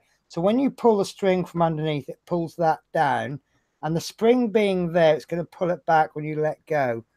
As you can see, it's not actually moving down enough to make contact with the switch. But this end of the switch is resting against a little raised bit there. So if we put something in there to push this contact down a bit and then bend that gently so that the whole thing is pushed that way a bit. Does that make sense? Or, actually, I've got an even better idea. Loosen the screw on the switch and just rotate the switch. That's a good idea. I like that.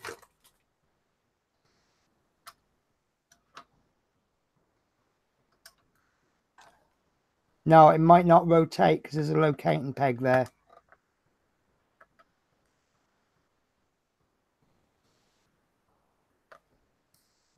Yeah. Right. Okay. What we could do, I'm not going to recommend, I'm not going to endorse this. We could break that locating peg off and then move it, like you said. But I'm going to try a temporary idea, which is I'm going to get a little piece of card.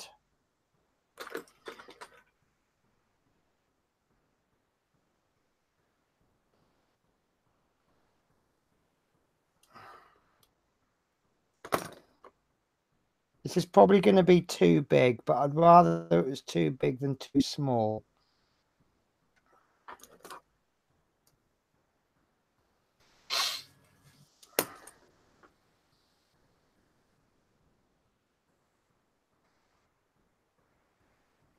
I'm going to push that into there.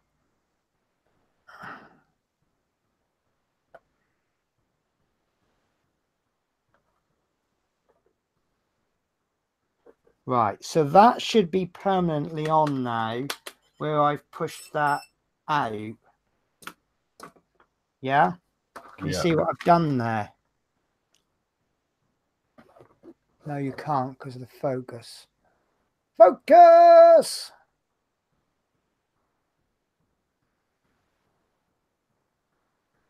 I'm gonna have to use the camera software.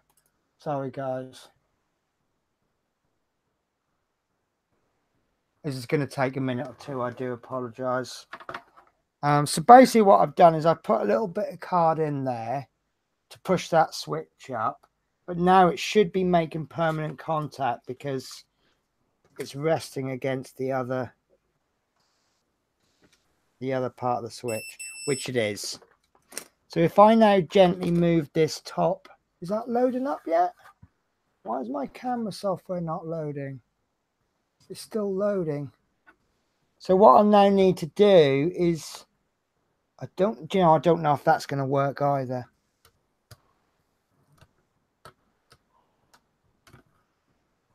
Yeah, that's not going to work either. Okay, ignore that idea. So yeah, I think if I come across that, I'm going to bend both of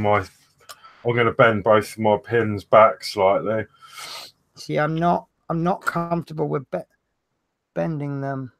A bit like you did originally. Yeah, that's very gently though.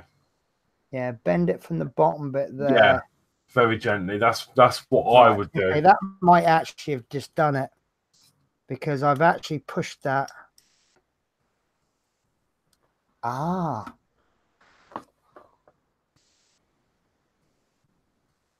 That's still not working because it's too far up.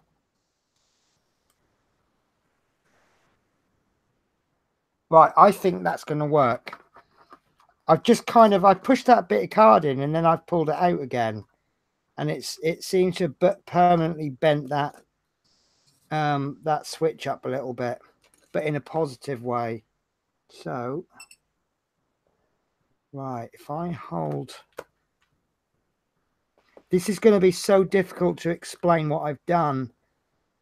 Right, so there you go. Look, I've done it. Now it's stopped work. There we go. I've done it, but that was, I kind of bodged that a bit, didn't I? That wasn't a real proper method.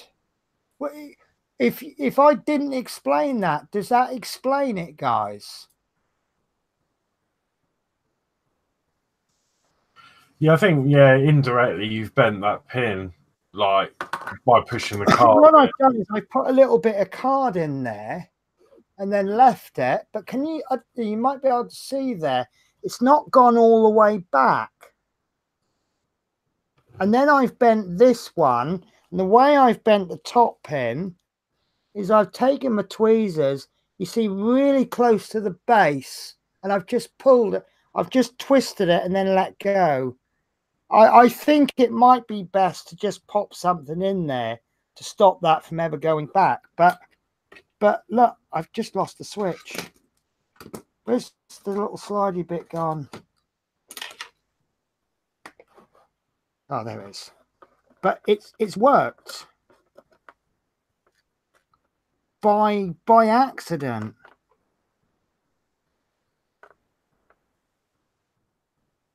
So, oh, sorry, guys.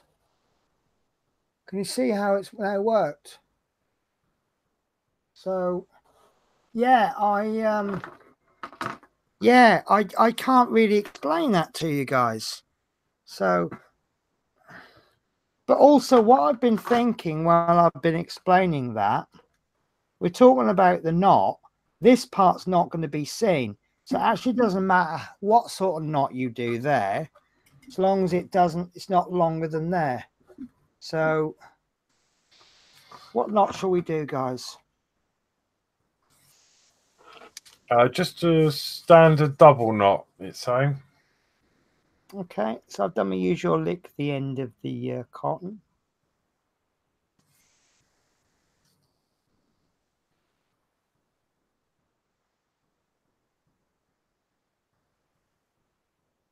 I'm really not the best knotter, by the way.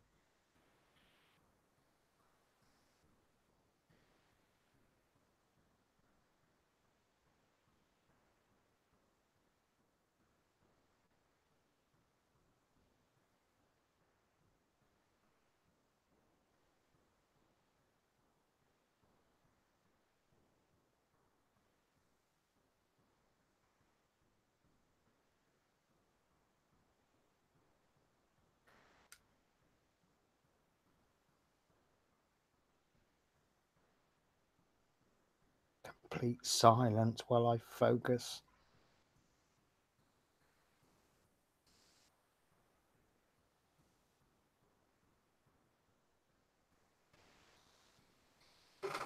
Oh, I'm really not. This is why I like Velcro shoes, you see.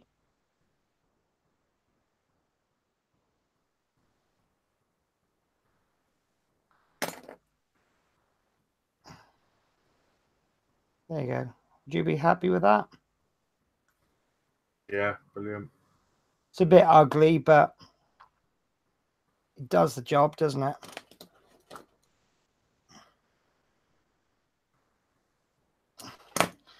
Now, a little trick.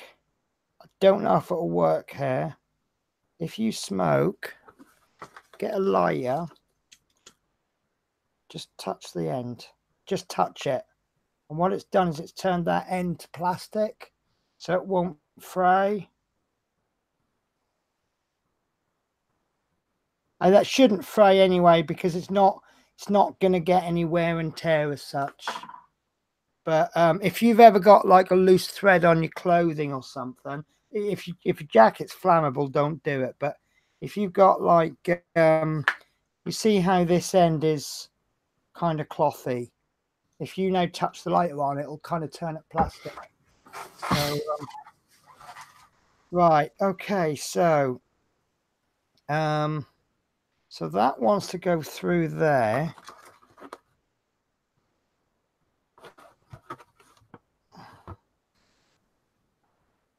Somewhere. There we go. That wants to rest onto there, like so.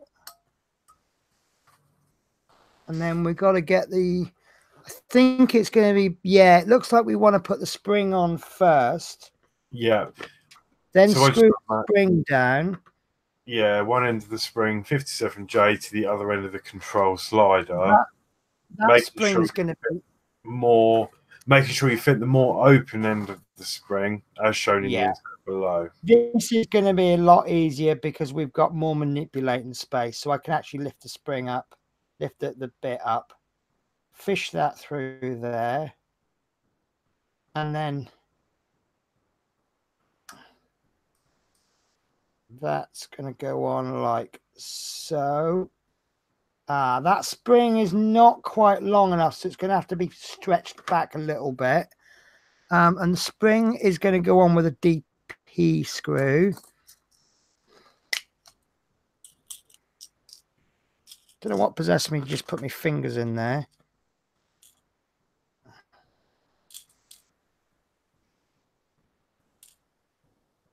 Trying to get just the one out. There we go. Right. So that's going to be a little bit tricky to get in. I might actually have to... Oh, no, that's right. I've just pulled the spring back a little bit. Right, so let's move this round to a comfortable position. Oh, that's just come off, but I'm going to leave it off. I don't think that's going to hurt. So now it's nearly on. Actually, I'll put my finger over there now that this is mostly in. Stop that from springing off again. And that's not going anywhere. So I can now see clearly that these top hat screws, that's just going to stop that from popping off. Yeah. So when we pull this cord, that's going to require quite a lot of pulling. But I think I've done this back on autofocus. So that is probably going to need, that's going to need some fine tuning for that. But I think that's going to work. Yeah. Can you see it working okay? Yeah. So what we'll do now is I'll go for the next one, which is the NP screws. NP, yeah. So these won't need tightening up really tight. They just need tightening up so that this, because as you can see, look, I can pull that off. So the NPs are just there just to stop it from coming off. So I think what might be, I think they'll probably want screwing on about half. But I'll do this by sight rather than feel, because once it starts to get really tight, it's probably actually going to be screwed on too much. So make sure they go in straight. Right, and then the second one. So another technical issue then.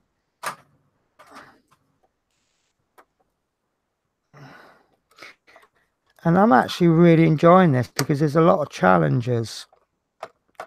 Right, so what I would say we're looking for is the gap between those screws. I'm going to have to change the focus.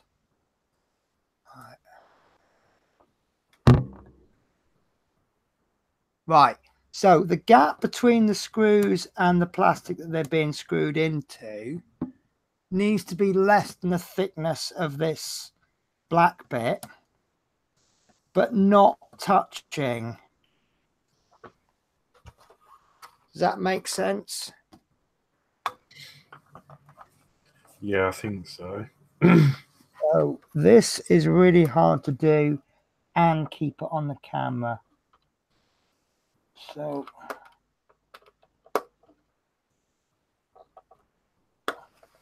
right, let's see how that works.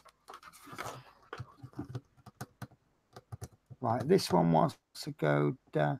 Do you know what? Actually, they can be touching. I'm just going to screw this one a bit. See, that's up a little bit more than the other one. So I just want to get them. Sorry, guys, this is probably off camera.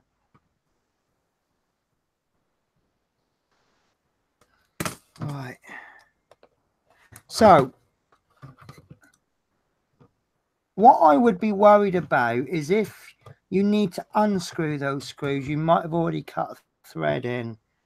So, right. So that's still moving. If you can see that, still moving side to side. And I can't lift it off. So that's perfect. I could screw that in more, but look, it's not falling off the rail and it's still got movement.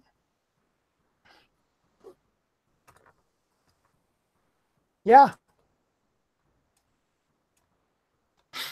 Should we do another test? I suppose, yeah, could do while it's off. This is going to be hard because I've got to hold these on and I've got to pull that cord.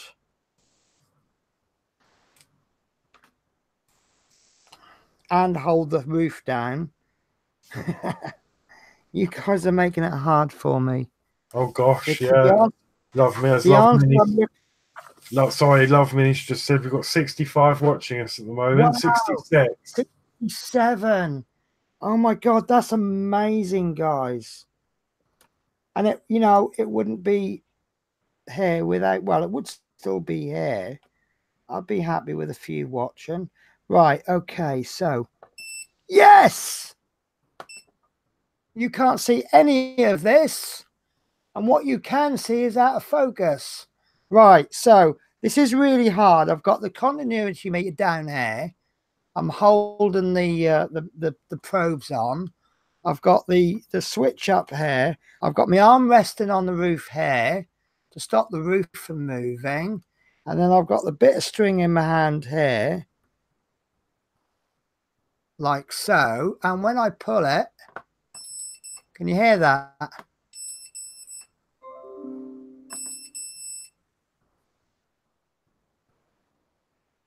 Can you hear that all right? Yeah. Okay, I was worried you couldn't hear me for a minute there. That is, I'm really, really, really happy with that. There was a challenge involved there. And the only worry I've got is over time, that metal bit might just sort of have a bit of a memory and go back to where it was. And also this is quite stiff to pull. So when you pull it in the model, you if you pull it down, I think you're going to have to kind of pull it across a bit. You want to put more pressure on this side.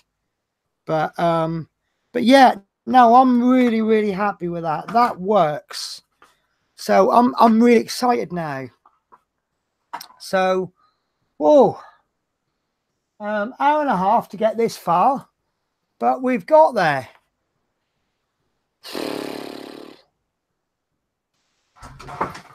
Right. You just Horlicks. Yeah, no, I'm sorry, I'm gonna celebrate. Keep an eye on the chat and that. Chat and that. Chat and that.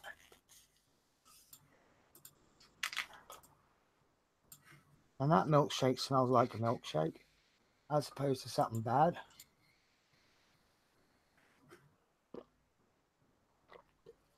Mark Knight is waiting for issue 69 because he's got a warped mind. Right, so. Oh dear. These bad jokes are coming through today. Oh, I've got a dislike, have I? I'm actually not surprised at that. I really am not surprised at one dislike. You know my thoughts on the dislikes. I do keep an eye on my likes and dislikes, and I did get 7 dislikes in a day recently, which I think is pretty amazing given that I only release 2 or 3 videos a week. So, Horlicks, are you still there? Yeah. Hello, this is the BBC. So I'm just testing my mic. Oh, right. Radio Routemasters. That's it. I was actually going to make a little graphic up for the RBC. This is the RBC. Right. Okay. So, yeah, right. We're on a roll now, Horlicks. What's issue 10 about? Step 10. Yeah, So, step 10. On the underside of what, I wish I had some cigars now. I'd crack one open now. Sorry, go on. What? Oh, right. Yeah, on the underside of the ceiling panels, 57A and 56A, thread the cord 57G through the first cord guide 57F, as shown in the inset above right, and then continue threading the cord through the 4 remaining cord guides along the length of the ceiling. Hold the cord in place temporarily with a single knot on the right. Okay, right. Is one word I don't like there. Temporary. That's temporarily. If you're going to hold it in place temporarily with a knot, that suggests to me that we are going to unknot it at some point. So yeah. I'm going to look at what I can do. Right. So from what I can see, this needs to be threaded through there. Okay, that went a little bit easier than I thought it was going to go. I thought I was going to scream and shout at it and throw it across the room. And then it's going to...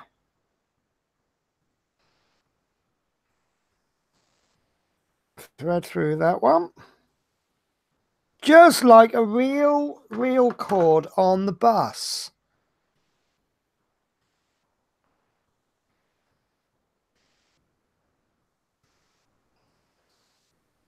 Through there. Through there. Right, I can see what they've done then. So, through the 4 remaining cord, 1, 2, 3, 4. Thread the cord through the first core guide. Then through the remaining 4. Hold. Right, okay, I can see what they mean by a single knot. Right. So, what I'm going to do then...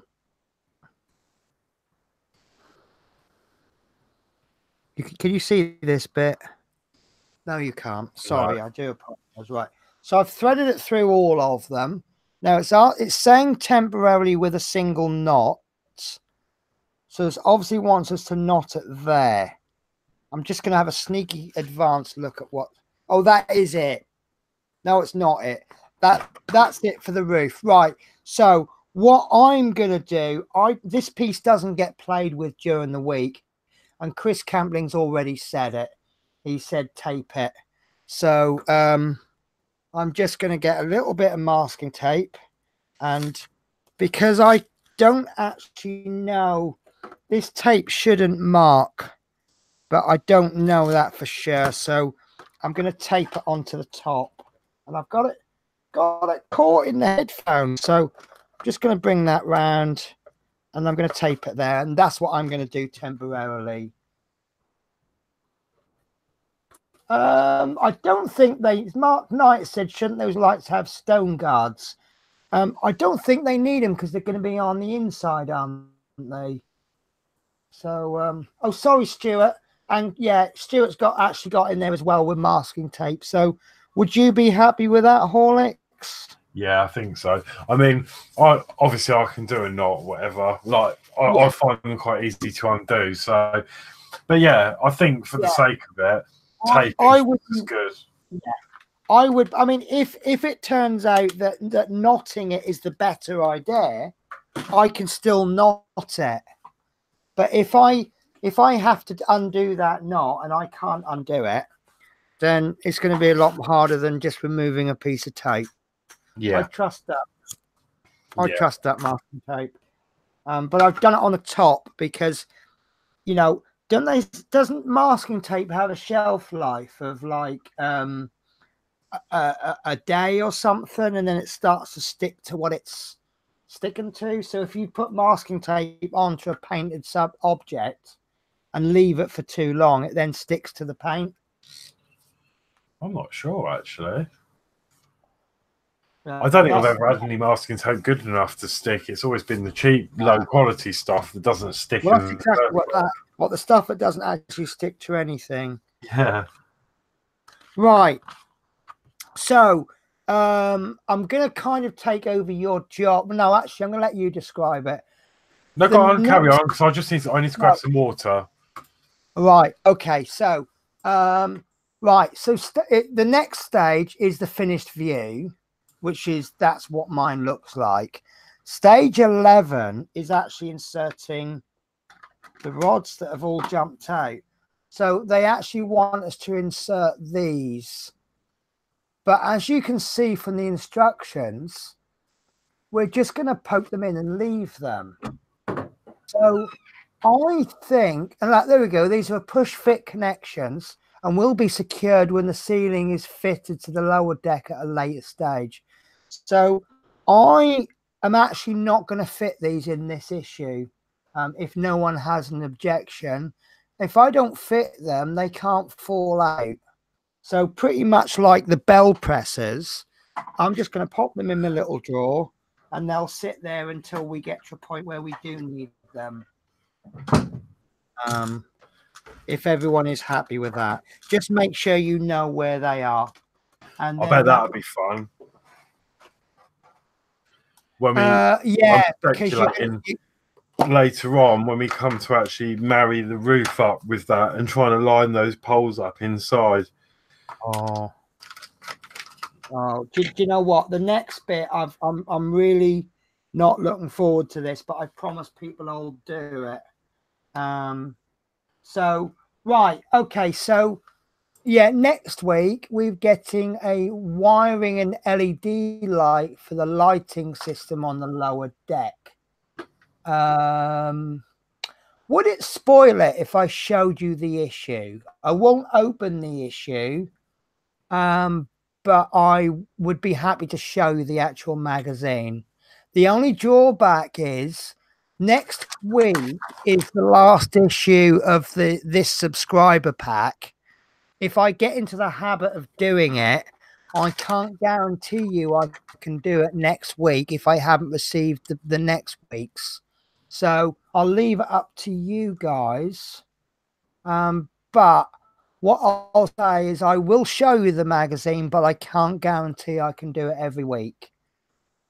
So let's wait for 4 people to say yes, shall we? Okay. 5 people, that will be just under 10%. Yeah, Mark, that's what I said. I said exactly the same thing. I said, yes, it's going to be a nightmare trying to line those post holes up when you come to put the roof on. Okay. In fact, I've got a better idea. Right, bear with me one sec.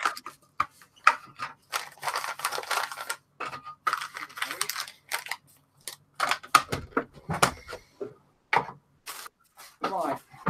So what I'm going to do, I'm now going to show you the parts, and I'm not going to say a word, and I'll show them for about 10 seconds, and then I'll take them away, and then I'll say I've taken them away. That way, if you don't want to see the parts, it'll be like grandstand. And this is the result so far. If you don't want to know the result, look away now. Good result there for Tottenham. So if you don't want to see the parts, look away now.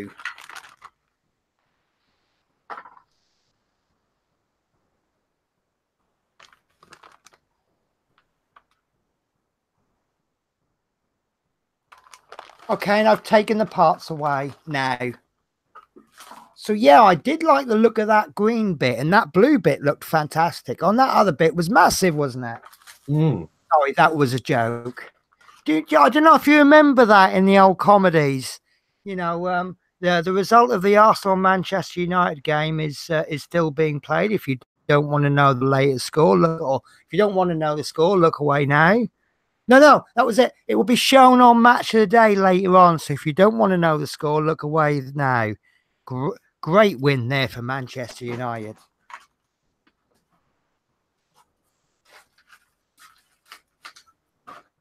And what was the other famous one? Snooker match. For those of you watching in black and white, the blue is next to the yellow. Right, so let's change my camera view so you can see my ears. So we're done with that camera. So what did you think of that build then, guys? I thought that was impressive. And we've got a nice big metal bit for next week. So, Yes. Mark, me and you have fallen out now. No, it was just sometimes commentary, people give away stuff or they don't describe it. So it's, yeah, but anyway. So, yeah, so looking forward to next week.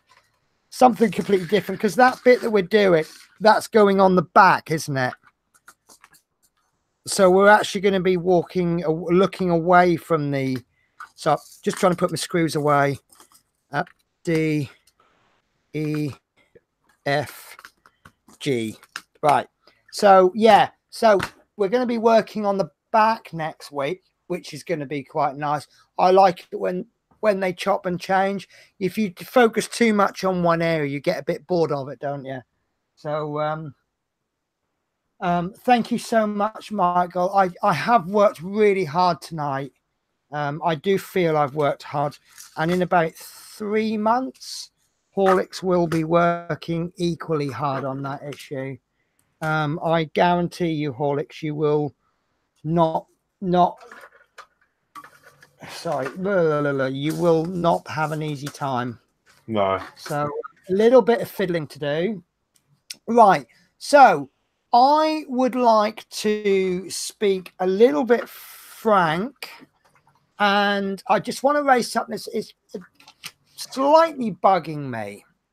And I've heard a few people saying, when are we going to fix the bonnet? I understand we've had the bonnet since issue 1 and we've not fitted it on yet. I think the answer to that is we can't. Let me get my bus, because I need to show the bus anyway. And then I will show you exactly what I mean, why I think we can't. So I'm just going to light the cigarette as well. So, take the Lego bus off first, otherwise that falls off. If I drop this Lego bus, I will be so devastated. Ooh.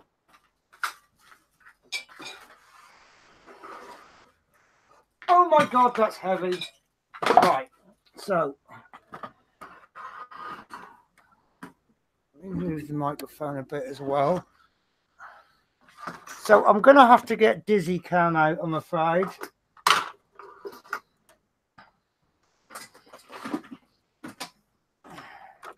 Right, so here is the bonnet. Right, now the way I see it, the bonnet is going to be attached there to the body. But as you can see, the body hasn't been attached to the chassis yet. So I see absolutely no point in attaching this bonnet. If you attach that bonnet to the body and then you end up lifting that body, remember, we haven't officially put this body on yet. We're only putting the body on because we know it's going to go there. So hopefully that will end a few discussions for now. Does that make sense? The other thing that I wanted to bring up, someone was saying that they were having trouble. Remind me if you're watching.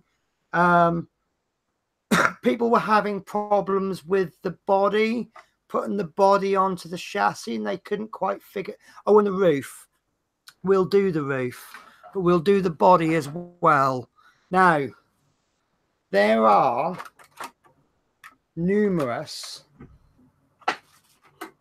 fixing points. Right, on the bottom, trying to hold this steady. Right, we have got 1, 2, 3, 4 fixing points, and then obviously on the opposite side as well. They're the only things left on the bottom that hasn't got anything already in it. We've got screws all over the place. Likewise, on the chassis, we have got 1, 2, 3, 4 fixing points. I can't do camera and body, I'm afraid. So this body is going to fix to the chassis at those 4 points. So that will go on, and you will be able to feel, I mean, this is obviously speculation because it's not come out official on the magazine, but you will be able to feel when that goes in. Once the screws are in, it's then going to pull that in. Now, roof. Oops, just move BB-8 out of the way. Oh, sorry, BB-8, you're in the way. All right, let me move the light. Move the light up out of the way. Oh, that's actually a good view, isn't it? So here is the roof, and this is the back. And the way I know it's the back is you've got the little sticker there that says 4 seats, and the other one there that says 4 seats, and that corresponds to the bench seats at the back. So I might actually use DigiCam.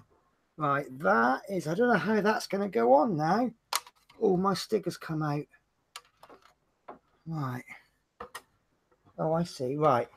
So I think these line up perfectly.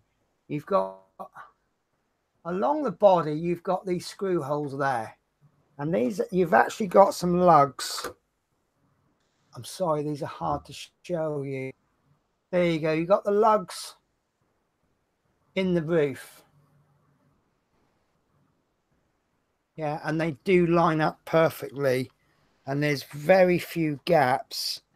Whoa, sorry, guys. That's why I call it dizzy cam. Because when I move it too quick, you guys get dizzy. Right, so it's a little bit loose, but it's loose because it hasn't been fixed yet. But they are lining up absolutely perfectly. And this bit here that I said was really loose, that's now starting to stiffen up. You can see that that will stiffen up there. So there is my bus now.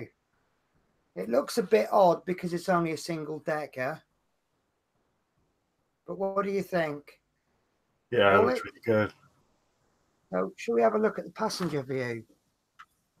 So this is me pretending the bus has pulled up. Ah, good, the bus is here. Oh, lots of empty spaces. I think I will sit on this seat because Penny's arm isn't any longer than that. Look at that.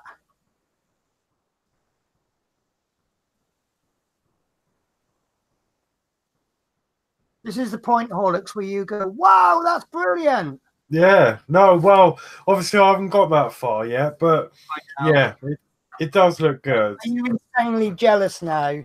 Yeah. Oh, let me show you R2 while I've got him. So he doesn't like being fiddled with. Oh, he's had enough now. He's gone quiet now. You have to give him a good slap, you see, and that makes him go quiet. Right, guys, so that is the fit. And I am absolutely shattered from that. That is mentally hard work today. So, yeah. So, yeah, Mark Knight has got the spirit of it. He's gone, wow, in capital letters. Looks really good. I suspect where people were saying that the roof wasn't fitting, and I thought this, I reckon that they were thinking that it was the other way round, because when I first saw this, I thought it went on this way and this bit goes over the cab, especially with that handle there. You could be forgiven for thinking the driver was going to adjust that handle.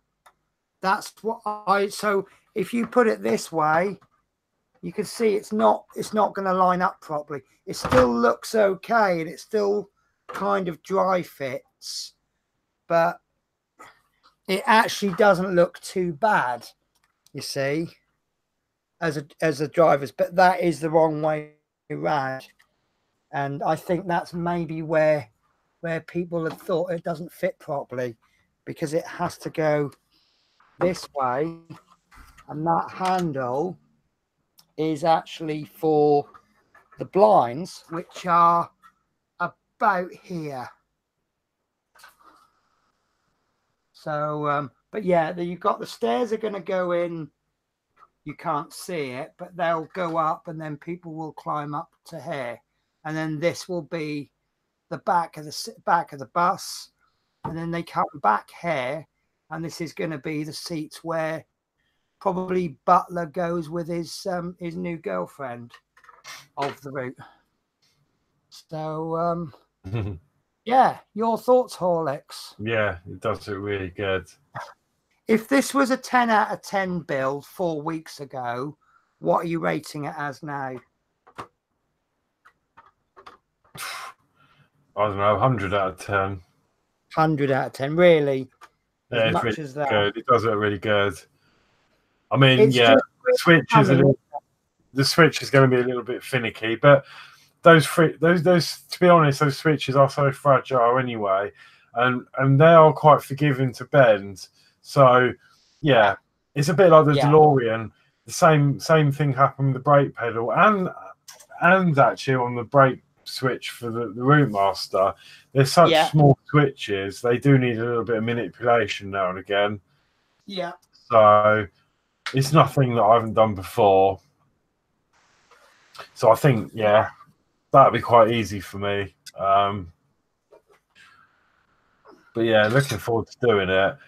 Obviously, I just hope mine comes on all right. I need to film issue 41, but it's obviously going to depend on the my issue 40.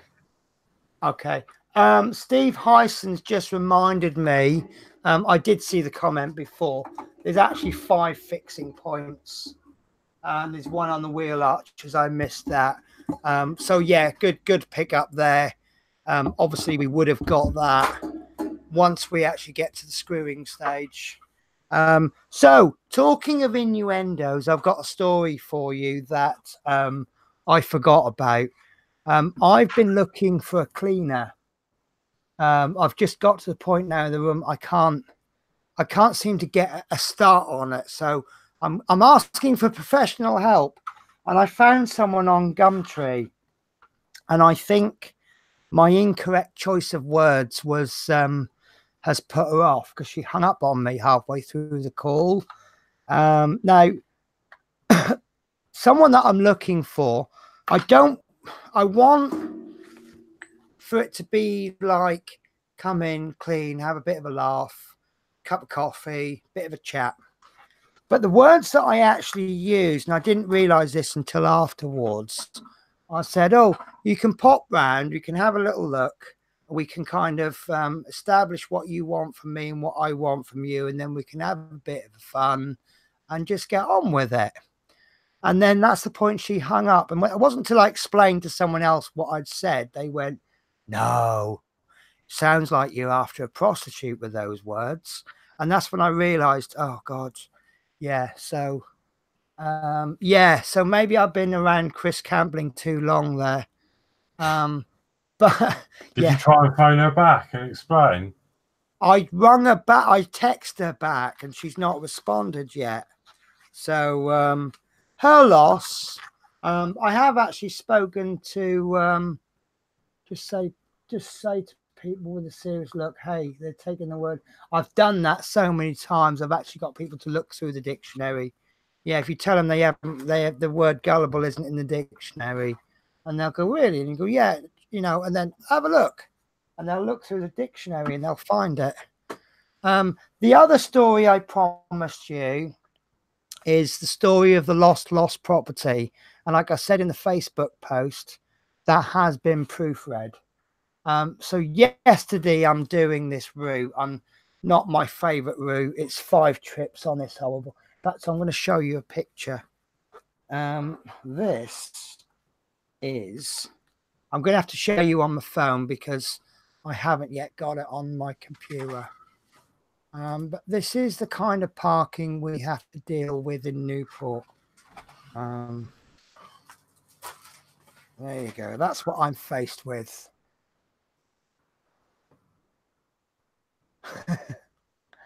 How do I get a bus through there? That's what I have to deal with, Horlicks. You're not even there, are you, Horlicks? Yeah, I'm here. Yeah. Oh, I thought you disappeared. Oh God, yeah. Yeah. That's what. Oh God, it's gone out of focus again. So yeah, that's what I have to put up with. So I sat there for about 15 minutes and I knocked on doors, and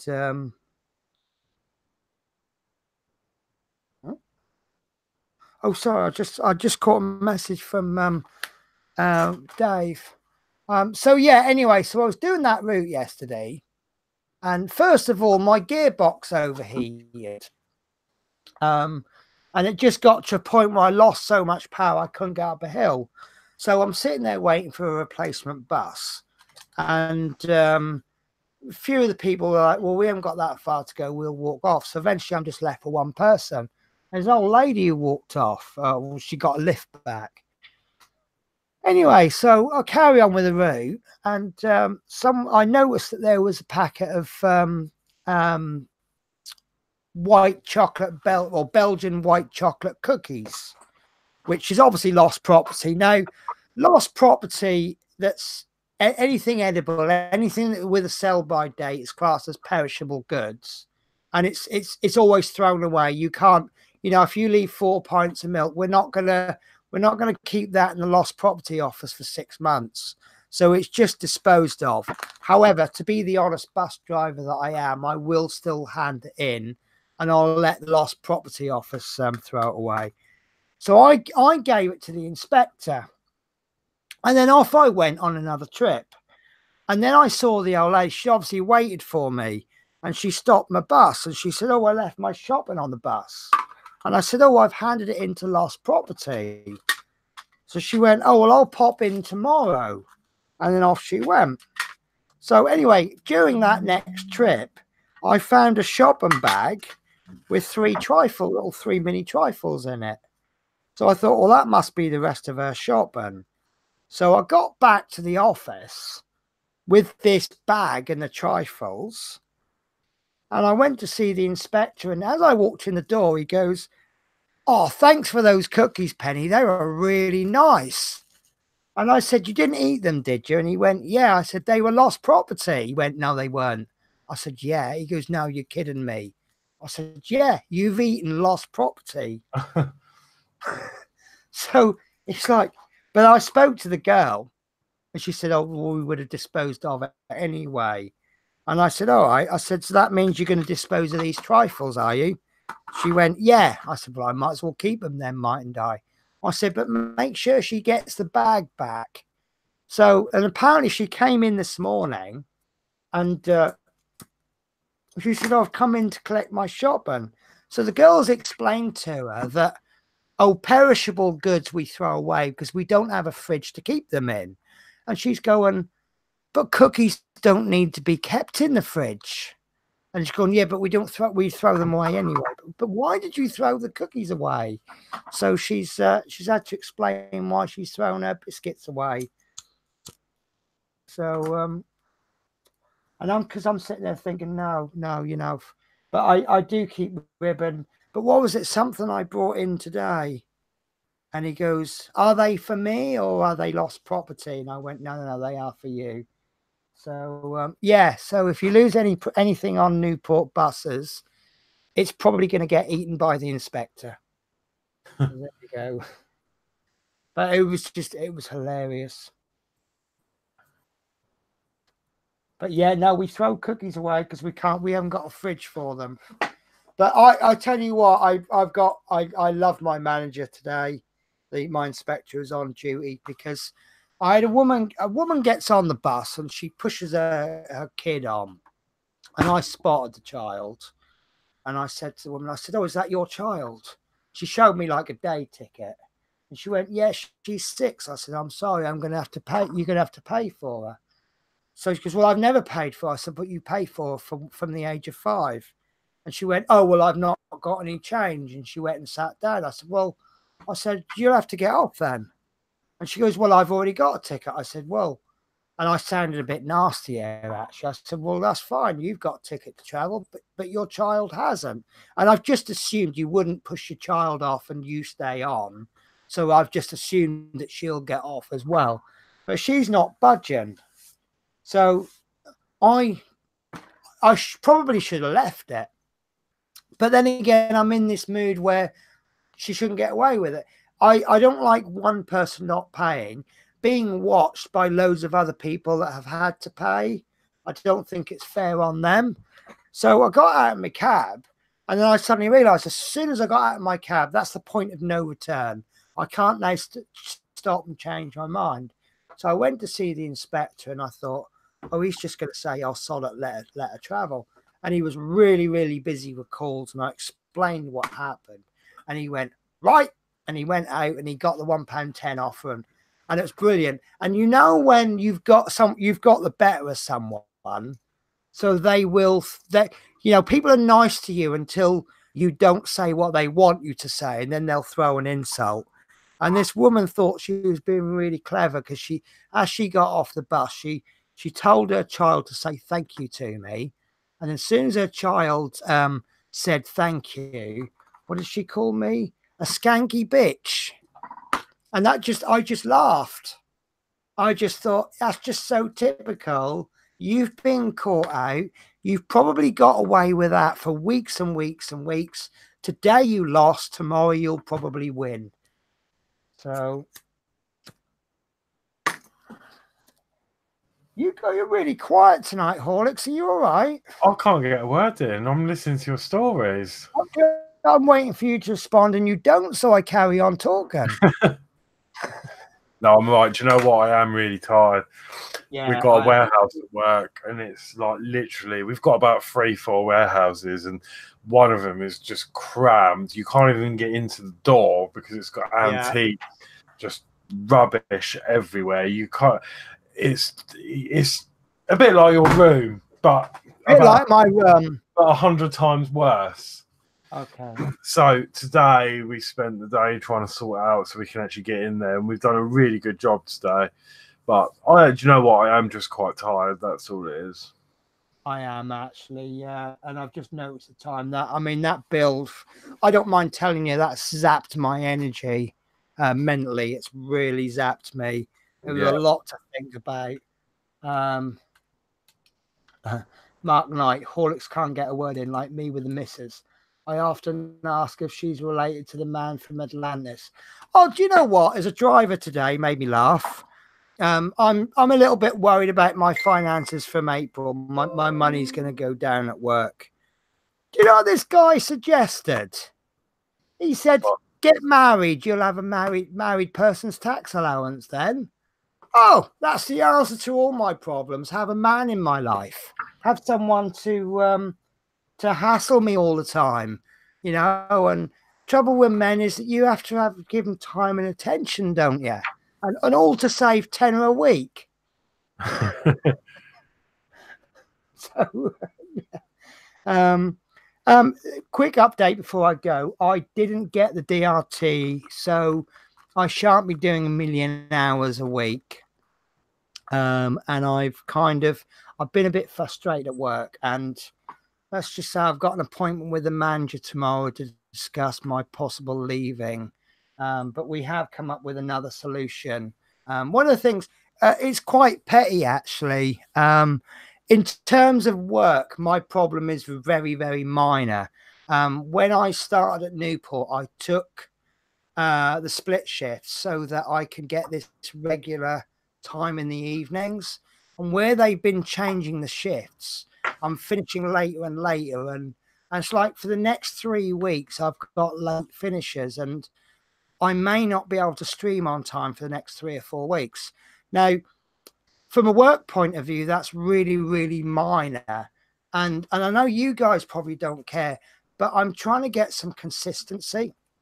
The next best solution I've got is also I'm struggling to get overtime because I can only work overtime on a Saturday because my shifts are Monday to Friday.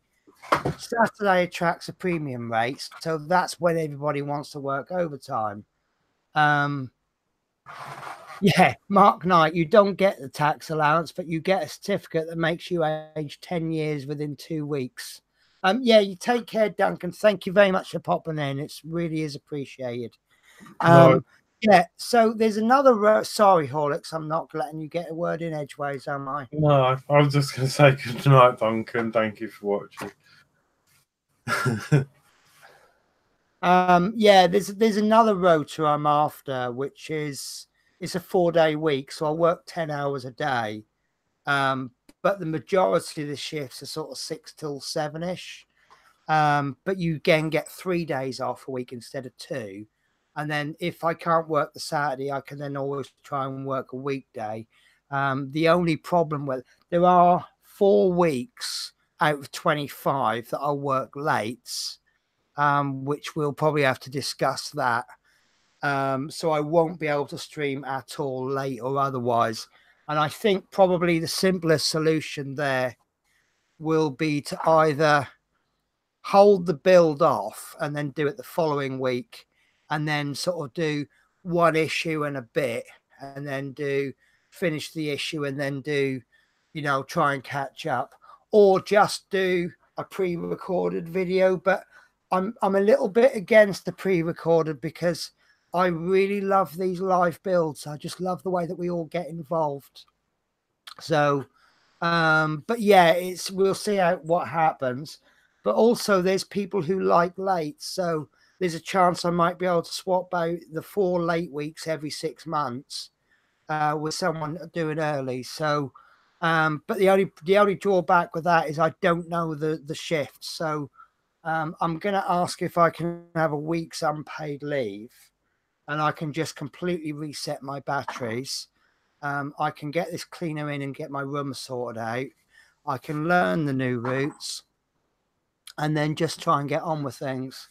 So, but yeah, so now I'm being noticed that I'm shattered. I think I was shattered before I started, actually, which didn't help.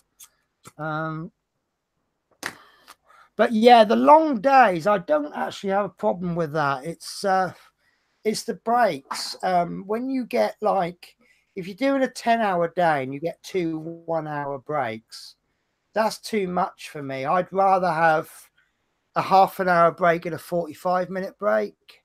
So the 45-minute break, you can sit down and eat a hot meal, and the 30 minutes, you can just take the weight off your feet for a bit.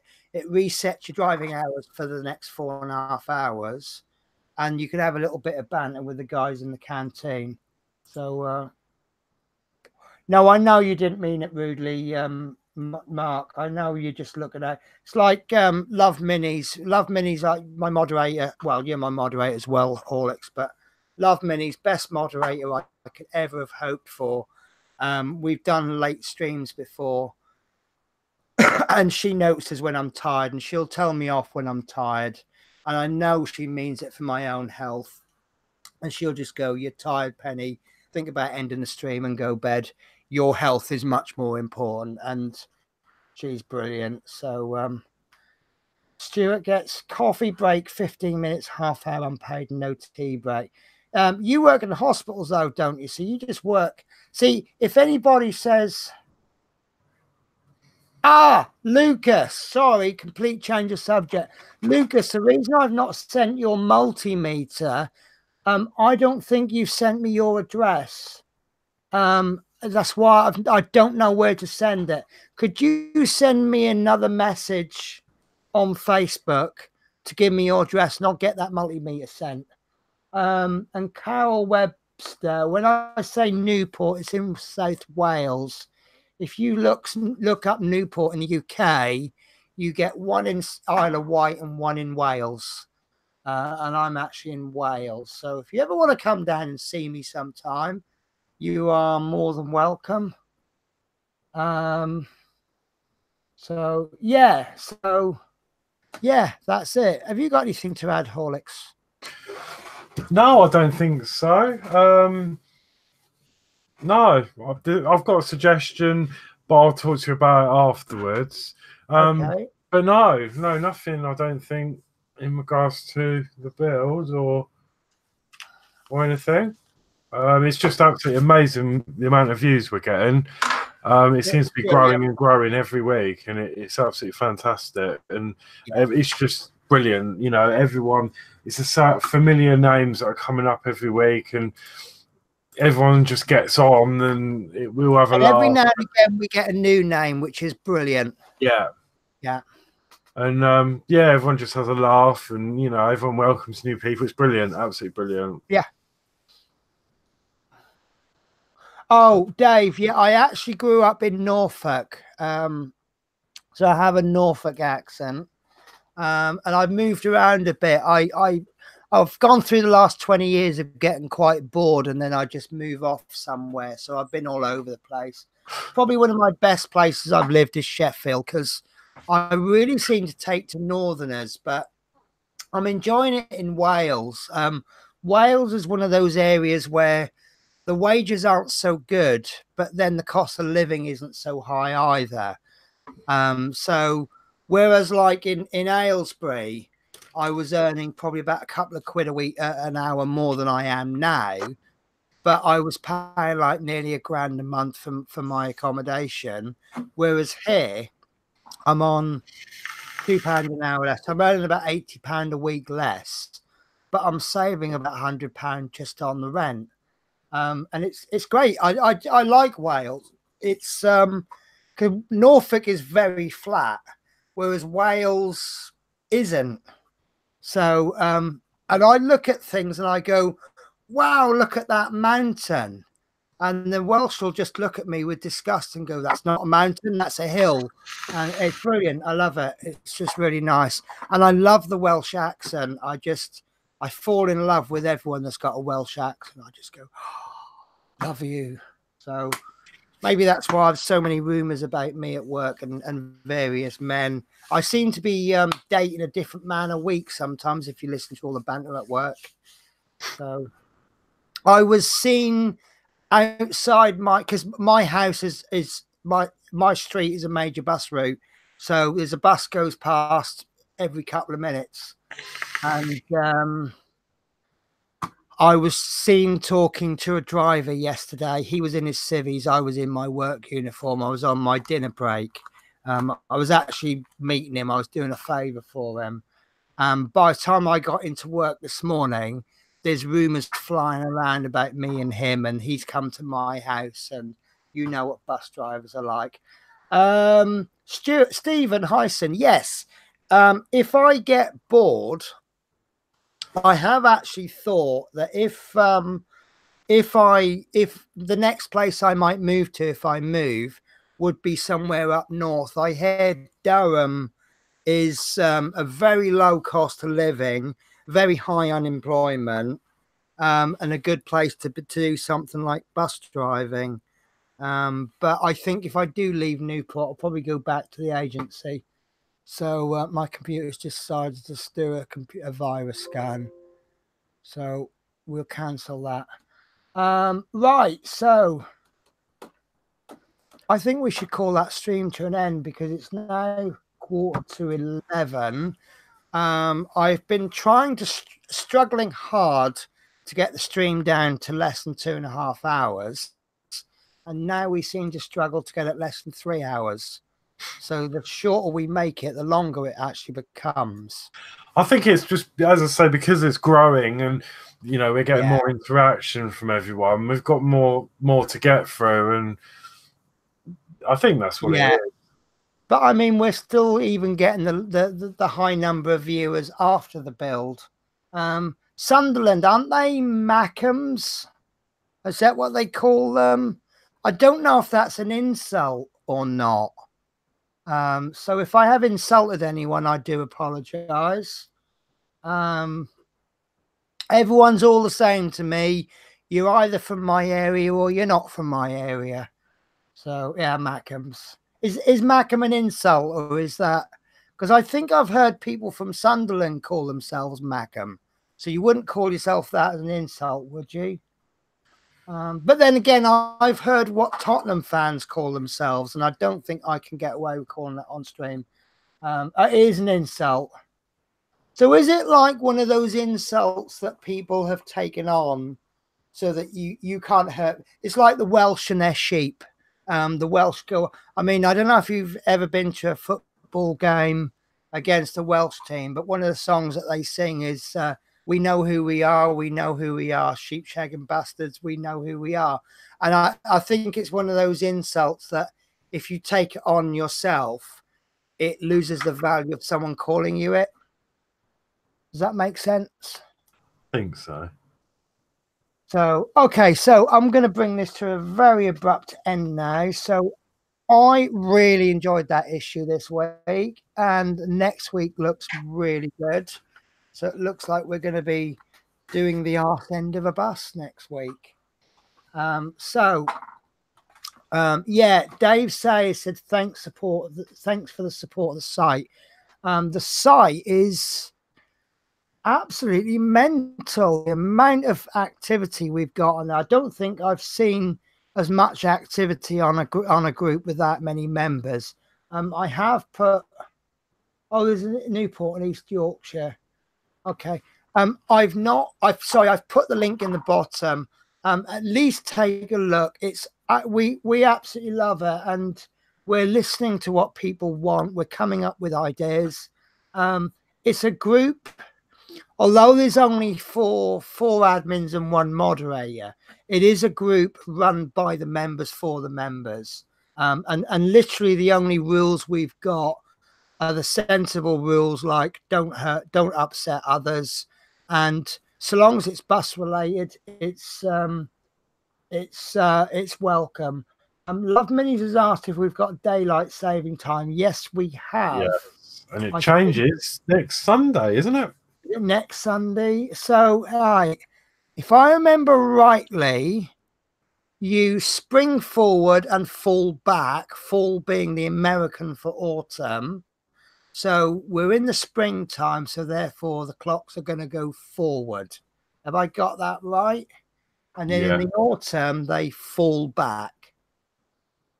So, yeah. Chris is saying about group. Chris is quite active in the group. We've got some very active members. I mean, obviously in a Facebook group, you're always going to get members who just want to read the posts, and that's absolutely fine. I love seeing. One of the features we've got, I'm rather proud of.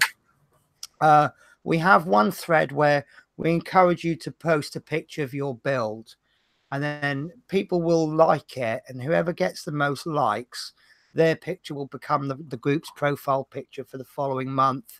And then we'll run another competition so people can put their builds, and then their picture will be the profile picture.